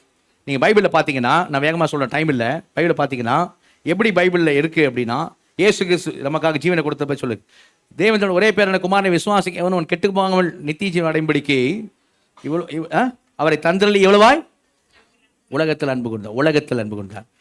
இயேசு நடக்கும்போது யோவான் சானங்க என்ன சொன்னான்? இதோ உலகத்தின் பாவத்தை சுமந்து இருக்கிற, யோவான் 1:29, உலகத்தின் பாவத்தை சுமந்து இருக்கிற, உலகத்தின் பாவத்தை, சரியா? அந்த ஃபுல் நிலத்துடைய காரியத்தை, சரியா, சுமந்து இருக்கிற ஃபுல் நிலத்துக்கும் கிரயம் கொடுக்குறாரு. 1 யோவான் 2:2 பாருங்க. இயேசு கிறிஸ்து நம்முடைய பாவங்களுக்காக மாத்திரமல்ல, அவர் சர்வலோகத்தின் பாவத்திற்காக என்ன பண்ணாரு? மரித்தார். சர்வலோகத்தின் பாவத்திற்காக. சரியா? 1 தீமோத்தேயு 2ஆம் அதிகாரத்தில் 6ஆம் வசனம் பாருங்க. எல்லாருக்காக, அநேகருக்கு, எல்லாருக்காக மீட்கும் பொருளாக, சரியா, எல்லாருக்கும் மீட்கும் பொருளாக, எல்லாரையும் மீட்கும் பொருளாக தம்மை ஒப்புக் கொடுத்து, எல்லாரையும் மீட்கும் பொருளாக, சர்வலோக பாவத்திற்காக. எபிரேயர் 2:9 பாருங்க. நம் ஒவ்வொருவருக்காக மரணத்தை ருசி பார்த்தார். ஒவ்வொருவருக்காக அப்படின்னு இருக்கோம். மனிதர்கள் ஒவ்வொருவருக்காக ருசி பார்த்தார் அப்படின்னு இருக்கோம். சரியா? அப்ப இந்த லாங்குவேஜ் எப்படி இருக்கு? ஒட்டுமொத்தமா அப்படின்னு இருக்கு. நீங்க 2 Corinthians 5:14 பாருங்க. ஒருவர் மரிக்கிறார், ஆனால் எல்லாரும் மரித்தார் என்று நிதானிக்கிறோம். எல்லாரும். சரியா? ஆனா ஃபுல் நிலத்தையே கிரயம் கொடுத்து வாங்குறாரு. எதுக்காகனா அந்த நிலத்தில் இருக்கிற இந்த பொக்கிஷத்திற்காக. நல்லாலே சொல்லுங்க. அதுதான் அங்க ஏசாயா 53 வாசிப்போம். 53:11 தேவன் ஆட்டுக்குட்டியானவருக்கு தேவன் எல்லாரையும் தரமாட்டாரு, அநேகரை நீதிமானாக்குவார். அநேகரை நான் அவருக்கு என்ன செய்வேன்? பங்கா கொடுப்பேன். அநேகர் தான், எல்லாரும் இல்லை, அநேகர். அதான் பொக்கிஷம். முழு உலகத்துக்காக மரிக்கிறார். ஆனா அதுல பொக்கிஷம் யாருன்னா நீங்களும் நானும் தான். நல்லா சொல்லுங்க. அந்த பொக்கிஷத்தை கண்டு கிரயம் கொடுக்கிறார். சரியா? கிரயம் சர்வலோகத்தின் பாவத்துக்காக தான். ஆனா எல்லாரும் இல்ல, அநேகர். சரியா? அதே சொல்லுவார் மத்தேயு 20:28, அநேகரை மீட்கும் பொருளாக என்ன செய்ய நான் ஒப்புக் கொடுக்கிறேன். அநேகர் ஊழியம் கொள்ளும்படி வராமல் ஊழியம் செய்யவும் அநேகருக்கு மீட்கும் பொருளாக என்ன நினைக்கிறேன். மத்தேயு 20:28 பாருங்க, ஒப்புக் கொடுக்கிறேன் அநேகர். சரியா? அப்போ அநேகர் தான் சொல்லப்பட்டு. அப்ப எங்க மாறுது அப்படின்னா அதே வசனம், தேவன் ஒரே பேரான குமாரனை விசுவாசிக்கிறவன் எவனோ, அல்லேலூயா, அவர் நாமத்தில் விசுவாசம் உள்ளவர்கள், அவரை ஏற்றுக்கொண்டவர்கள் எத்தனை பேரோ அத்தனை பேர் தேவனுடைய பிள்ளைகளாக எடுத்துக்கொள்ள. அவரை விசுவாசிக்கிறவன் ரட்சிக்கப்படுவான், விசுவாசியாதவனோ ஆக்கினைக்குள்ள தீர்க்கப்படுவான். விசுவாசம். அப்ப அந்த விசுவாசம் எங்கிருந்து வந்துச்சு? கிருபையினாலே விசுவாசத்தை கொண்டு ரட்சிக்கப்பட்டீர்கள், இது உங்களால் உண்டானதல்ல, இது தேவனுடைய ஈவு. தேவன் எவர்களை முன்னறிந்தாரோ அவர்களை முன்பிடித்திருக்கிறார். அவர்களை அழைத்திருக்கிறார், நீதிமான் ஆக்கியிருக்கிறார், மகிமைப்படுத்தியிருக்கிறார். அல்லேலூயா. அப்போ அது பொக்கிஷன் யாரு? நான் தான் பொக்கிஷன் சொல்றோம். கரங்க தலையில சொல்லுங்க. அல்லேலூயா. இப்ப நான் கேட்கிறேன், ரட்சிக்கப்படாதவர்களுக்காகவும் அவர் மரிச்சாரா, மரிக்கலையா? சர்வலோக பாவத்துக்காக இயேசு மரிச்சான்னு சொல்றோம். கரங்க தலையில சொல்லுங்க. அல்லேலூயா. அந்த அர்த்தத்தில் தான் பேதுரு சொல்றாரு, கிரயத்து கொண்ட ஆண்டவரை. அப்படின்னா ஆண்டவர் தான், எஜமான் தான். புரியுதா? ஏன்னா எல்லா மனுஷர் மேல அவருக்கு அதிகாரம் உண்டு. யோவான் 17:3 பாருங்க, பிதாட்ட சொல்லுவார். யோவான் 17 3 4 பாருங்க, சொல்லுவாரு, மனுஷர் எல்லார் மேலேயும் நீர் எனக்கு கொடுத்திருக்கிறீர், அதிகாரம் கொடுத்திருக்கிறேன். சரியா? மனுஷன் எல்லார் மேலேயும் அதிகாரம். அதுல நீர் எனக்கு தந்தவர்களை ஒன்றை நான் இழந்து போகல. அல்லேலூயா. டக்குன்னு போடுப்பா. மனுஷன் எல்லார் மேலேயும் அதிகாரம் இருக்கு எனக்கு, மனுஷகுமாரனுக்கு. அதுல நீ எனக்கு தந்தவர்கள் நினைச்சல, இழந்து போகல. அல்லேலூயா. சரியா? அப்படிதான் சொல்றாரு. அப்போ எல்லார் மேலே அவருக்கு என்ன உண்டு? அதிகாரம் உண்டு, மனுஷகுமாரன். சரியா? 1 தீமோத்தேயு 4:10 நினைக்கிறேன், 2 பேருமே சொல்லியிருக்கோம். இயேசு ரட்சகர் எல்லா மனுஷருக்கும், விசேஷமாக விசுவாசிகளுக்கு அவர் ரட்சகராக இருக்கிறார். அல்லேலூயா. 1 தீமோத்தேயு 4:10 பாருங்க, அப்படிதான் இருக்கும். 2 குரூப்பையும் கொண்டு வந்துடும் அந்த வசனம். சரியா? எல்லாருக்கும், எல்லா மனுஷருக்காக, விசேஷமா யாருக்கு? விசுவாசி. ஓகே, கவனிங்க. அப்போ ஒரு ப்ரூஃப் நான் வேர்ட் ஸ்டடி காமிச்சேன், எந்த அர்த்தத்தில் சொல்லியிருக்கேன், எஜமான அர்த்தத்தில் சொல்லியிருக்கேன் காமிச்சேன். 2வது என்ன காமிக்கிறேன் அப்படின்னு சொன்னா, சரியா, அதுல சொல்லப்பட்டிருக்க விஷயம் என்ன? கிரயத்து கொண்ட அப்படின்ற விஷயம் என்னன்னு சொன்னா, ரட்சிப்பின் அர்த்தத்தை சொல்லப்படலை. இந்த அர்த்தத்தில் அவர் அவங்களுக்காகவும், அப்படி மறுதளிக்கிறாங்களா அவரை, அவங்களுக்காகவும் அவர் மரித்திருக்கிறார், ஜீவனை கொடுத்திருக்கிறார். அந்த கள்ள போதகர்களுக்காகவும் ஜீவனை தந்திருக்கிறார் அர்த்தத்தில் அங்கே சொல்லப்பட்டிருக்கு. இப்போ நீங்கள் 3வது ஆதாரம் பழைய ஏற்பாடு எடுத்தீங்கன்னா, உபாகமம் 32:6 ஒரு வசனம் இருக்கு. என்ன இருக்கும் தெரியுமா? இஸ்ரேல் மக்களை இங்கே பாருங்க, உங்களுடைய கிரியேட்டர் அவர் தான், உங்களுக்கு கிரியேட்டர் அவர் தான், கிரியேட்டர் அப்படி வருதா? அவர் தான் கிரியேட்டர் அப்படி வருதா? இங்கே என்ன வருது பாருங்க, அவர் தான் உங்களை வாங்கியிருக்கிறார். பாட், சிருஷ்டித்தார். சிருஷ்டிப்பு எப்படி போட்டிருக்கு? பாட்னு போட்டிருக்கு. வாங்கினார்னு போட்டிருக்கு. பாட், வாங்கினார்னு போட்டிருக்கு. பாட்னு புரியுது, கிரயம் கொண்டு வாங்கினார் மாதிரி போட்டிருக்கு. இந்த அர்த்தத்தை தான் சொல்லியிருக்கு. இஸ்ரேல் மக்கள் எல்லாரும் எகிப்தில் வெளியே வந்தாலும் எல்லாரும் அவருக்கு, அவர் என்ன செய்யல, எல்லாரும் அவருக்கு பிரியமா இல்லை. அவர் யாரை அழிச்சார்? டக்குன்னு சொல்லுங்க, யாரை அழித்தார்? விசுவாசியாதவர்களை அழித்தார். சரியா? இஸ்ரேல் மக்களுக்குள்ள அந்நிய ஜாதிகள் இருந்தாங்களா? இஸ்ரேல் மக்கள் அந்நிய ஜாதிகள் இருந்தாங்களா? இருந்தாங்க. சரியா? நீங்க யாத்திராகம் 14:38 பாருங்க, அங்க அந்நிய ஜாதிகள் அவங்களோட என்ன செய்வாங்க? யாத்திராகம் 12 யாத்திராகம் 12:38 பாருங்க, அநேக அந்நிய ஜாதிகள் அவங்களோட என்ன பண்ணாங்க? போனாங்கன்னு போட்டிருக்கு. அநேக அந்நிய ஜாதிகள் போனாங்க. யாத்திராகமும் 12:38 போட்டிருக்கோம். இஸ்ரேல் மக்களோட அநேக அந்நிய ஜாதிகளை போனாங்க. அவர்களோட பல ஜாதியான ஜனங்கள் அநேகர் போனாங்க. சரியா? இவங்க என்ன பண்ணாங்க? என்ன 11ஆம் அதிகாரத்தில் பாருங்க, எத்தனாவது வசனம்? 5 வசனமா 4 வசனமான்னு பாருங்க. இந்த அந்நிய ஜாதிகள் ஜனங்கள்ட்ட இவங்க தான் பண்ணாங்க, இச்சித்தாங்க. என்ன, இந்த மண்ணா மட்டும் தான் சாப்பிடணுமா நாங்க அப்படின்னு இச்சித்தாங்க. எகிப்துக்கே போலாம் அப்படின்னு இஸ்ரேல் மக்களை கிளப்பி விட்டாங்க. புரியுதா? இவங்கெல்லாம் கிரயத்து கொல்லப்பட்டவங்களாம் அங்கே வெளியில எகிப்திலிருந்து வந்தவங்க கிரயத்து கொல்லப்பட்டவன்னு சொன்னா அது கரெக்டா தப்பா? கரெக்டுன்னு சொல்றவங்க அலையிலே சொல்லுங்க. உங்களுக்கு புரியலையோ? இவங்க எல்லாம் ஒட்டுமொத்தமா இஸ்ரேல் மக்களோட சேர்த்து ஆண்டு கொண்டாண்டார் வெளியே எகிப்துல இருந்து. அப்போ இவங்களுக்கும் கிரயம் செலுத்தின மாதிரி ஆகிப்போச்சு. இவங்க சேர்ந்து தான் பயணிக்கிறாங்க இஸ்ரேல் மக்களோட. சரியா? புரியுதா? எகிப்துல இல்லை, இப்போ இஸ்ரேல் மக்களோட கானான் தேசத்துக்கு போயிட்டு இருக்காங்க. யாரு? அந்நிய ஜாதி போயிட்டு இருக்காங்க, பல விதமான அந்நிய ஜாதி. அப்போ இவங்களையும் அவர் தானே கொண்டாந்த மாதிரி இருக்கு. சரியா? இவங்களையும் அவர் தான் கொண்டாந்த மாதிரி இருக்கு. சரி, கிரயத்துக்கு வாங்கின மாதிரி இருக்கு. சரி, ஆனா இவர்கள் அவரோட ஜனம் இல்லை. நல்ல நிலையிலே சொல்லுங்க. ஆனா என்ன சொல்லுவாங்க? அந்த இஸ்ரேல் தேவன் தான் எங்களை கூட்டு போறாருன்னு சொல்லுவாங்க. புரியுதா? அந்த மாதிரி தான். சரியா? பாட் அப்படின்றத அங்க இந்த உபாகமம் 32:6 சொல்லப்பட்ட அது அர்த்தம் தான் எங்க சொல்லியிருக்கு அப்படின்னா, அந்த 2 அதிகாரம் 1ஆம் வசனத்துல கிரயத்து கொண்ட ஆண்டவரை மறுதளித்துன்னு வாசிக்கிறோம். கர்த்தரை அல்ல, ஆண்டவரை மறுதளித்து அப்படின்னு வாசிக்கிறோம்.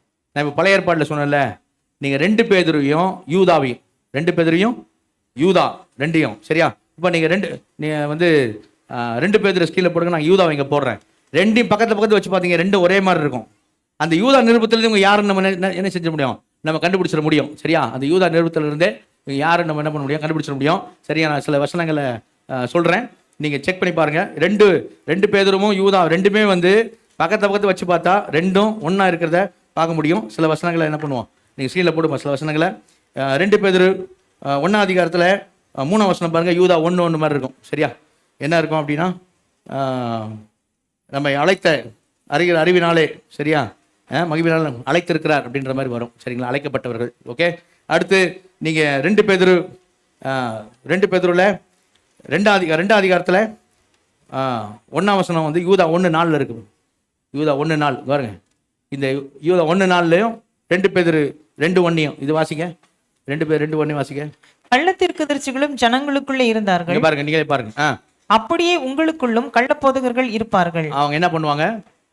அவர்கள் கேட்டுக்கேதுவான வேத புரட்டுகளை தந்திரமாய் நுழைய பண்ணி அவங்களே பக்க வழியாக தான் நுழைஞ்சிருக்காங்க. உண்மையை ரசிக்கப்பட்டவங்க அவங்க பக்க வழியாக நுழைஞ்சிருக்காங்க. தங்களை கிரயத்துக்கு கொண்ட ஆண்டவரை மறுதலித்து தங்களுக்கு தீவிரமான அழிவை வருவித்துக் கொள்வார்கள். ஆக்கணைக்குள்ளாக என்ன பண்ணுவாங்க? ஆயிடுவாங்க அப்படின்னு போட்டுரும்.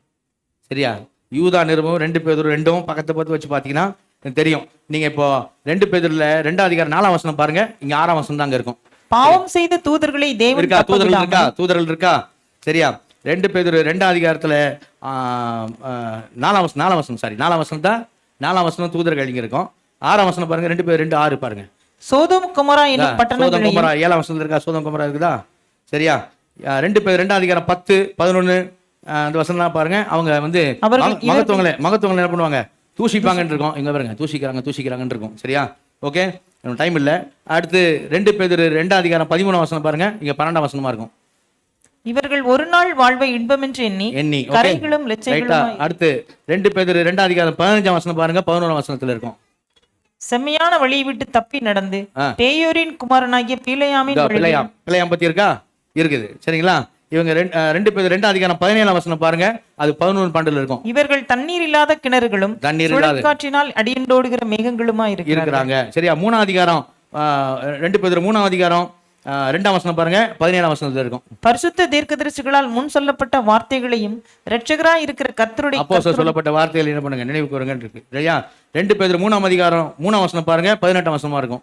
முதலாவது நீங்கள் அறிய வேண்டியது என்னவெனில் கடைசி நாட்களில் பரியாசக்காரர் வந்து தங்கள் சுய இச்சைகளின்படியே நடந்து. சரியா, 2 பேர் 3ஆம் அதிகாரம் 14ஆம் வசனம் பாருங்க. இங்கே 24ஆம் வசனமா இருக்கும். ஆகையால் பிரியமானவர்களே, இவைகள் வர காத்திருக்கிற நீங்கள் கரையற்றவர்களும் பிழையில்லாதவர்களுமாய் சமாதானத்தோட அவர் சந்நிதியில் காணப்படும்படி ஜாக்கிரதையா இருங்கள். இங்க பேதுரு சொல்றாரு, அவர் சொல்றாரு, வலுவாதபடி உங்களை காத்தவர் கொண்டு போய் நிறுத்திடுவார்ன்றார். அல்லேலூயா. அப்போ 2 பேதுருல யூதா வேதத்தை கொண்டு பார்க்கிறது. இப்போ இவங்களை பற்றி என்ன போட்டிருக்கு, என்ன வார்த்தை போட்டிருக்கு அப்படின்னு சொன்னீங்கன்னா, அவங்க யாரு அப்படின்னு போட்டிருக்குன்னா, சரியா, நீங்களே பாருங்க. இவர்கள் பிரிந்து போகிறவர்களும் ஜென்ம சுவாபத்தார். ஜென்ம சுவாபமே ஆவிக்குரிய செய்ய மாட்டான், அறிய மாட்டான். ஆவி இல்லாதவர்களுமா இருக்கா? என்ன ஆவி? இப்போ இங்கிலீஷ் வேலை போடுப்பான், கேபிட்டல் எஸ் போட்டிருக்கோம். அவங்க பரிசுத்த ஆவியை பெறாதவர்கள் அப்படின்னா ரட்சிக்கப்படாதவர்கள். ரட்சிக்கப்படாதவர்களை தான் யூதாவும் சொல்றாரு. ரட்சிக்கப்பட்டவங்களை பற்றி பேசும்போது எப்படி பேசுறாரு? நீங்களோ பிரிச்சுதான் இருப்பாருங்க. இவர்கள் நீங்களோ பிரியமானவர்களே உங்கள் மகா பரிசுத்த விசுவாசம் உறுதிப்படுத்திக் கொண்டு, சரியா, உங்களை கொண்டு போய் ரட்சிக்கப்பட்டிருக்க உங்களை காக்கவும் உங்களை கொண்டு போய் நிறுத்தவும் அவர் வல்லமையுள்ளவராக இருக்கிறார். அல்லேலூயா. புரியுங்களா? அப்ப யாராவது இந்த 2 பேர் 2ஆம் அதிகாரம் 1ஆம் வசனத்தை வச்சு ரட்சிக்கப்பட்ட போதகர்களும் ரட்சிப்பு இழந்து போயினாங்கன்னு இருக்கு பாருப்பா அப்படின்னாங்கன்னா, சிஸ்டர் பிரதர் தப்பா புரிஞ்சுக்காதீங்க. அப்படி இல்லை, அந்த அர்த்தத்தை சொல்லப்பட்டது தமிழ் பையில பார்த்து நீங்க புரிஞ்சுக்கிறீங்க. இதுதான் இப்படிதான் சொல்லியிருக்கு. வேதத்தை கொண்டே பாருங்க. சரியா, அந்த நாட்கள்ல கவனிங்க, நான் சொன்ன முதல்ல வேர்ட் ஸ்டடி சொன்னேன். சரியா, வார்த்தை அர்த்தம் பார்த்தோம், மாஸ்டர் பார்த்தோம். 2வது எந்த அர்த்தத்தை சொல்லப்பட்டிருக்குன்னு பார்த்தோம். 3வது பழைய ஏற்பாடுன்னு பார்த்தோம். 4வது புதிய ஏற்பாடு பார்த்தோம். சரியா, புதிய ஏற்பாடு. நான் கடைசியாக இருந்து அந்த நாட்கள் எப்படிப்பட்ட ஆட்கள் இருந்தாங்க தெரியுமா? கள்ள உபதேசம் எப்படிப்பட்ட கள்ள உபதேசம்னா, நாஸ்திசம் அப்படின்னு ஒன்று இருந்துச்சு. சரிங்களா, இங்கே பாருங்க, நாஸ்திசம். இந்த பீட்டர் வந்து பேதுரு நாஸ்திசம் பற்றி தான் சொல்கிறாரா அப்படின்னு பார்த்தோம்னா, ஆமாம் நாஸ்திசம் பற்றி தான் சொல்கிறாரு அப்படின்னு இருக்கு. பாருங்க, அவர் Peter conference forms of Gnosticism, புரோட்டோனாலிசிசம், நாஸ்டிசிசம். இது என்னது நாஸ்டிசிசம்? இது ஒரு கொள்கை. சரியா, அதை தான் சொல்கிறாரு அப்படின்னு போட்டிருக்கு. சரியா, நீங்களே போங்க தமிழில் தவறான போதையாக ஞானவாதம் அப்படின்னு. இந்த ஞானவாதம் என்ன அப்படின்னு கேட்டிங்கன்னா, சரியா பாருங்க, ஞானவாதம் என்ன அப்படின்னா, ஞானவாதம் நல்ல கவனிக்க நான் சொல்கிறத, இயேசுவை வந்து அவங்க ரட்சகராக ஏற்றுக்கொள்ளலை.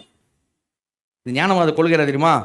இயேசு வேற, கிறிஸ்து வேற. அப்படி மாம்சத்தில் இருந்த இயேசுவை அவங்க மறுதளிச்சாங்க. அதான் யோவான் எழுதுவார்.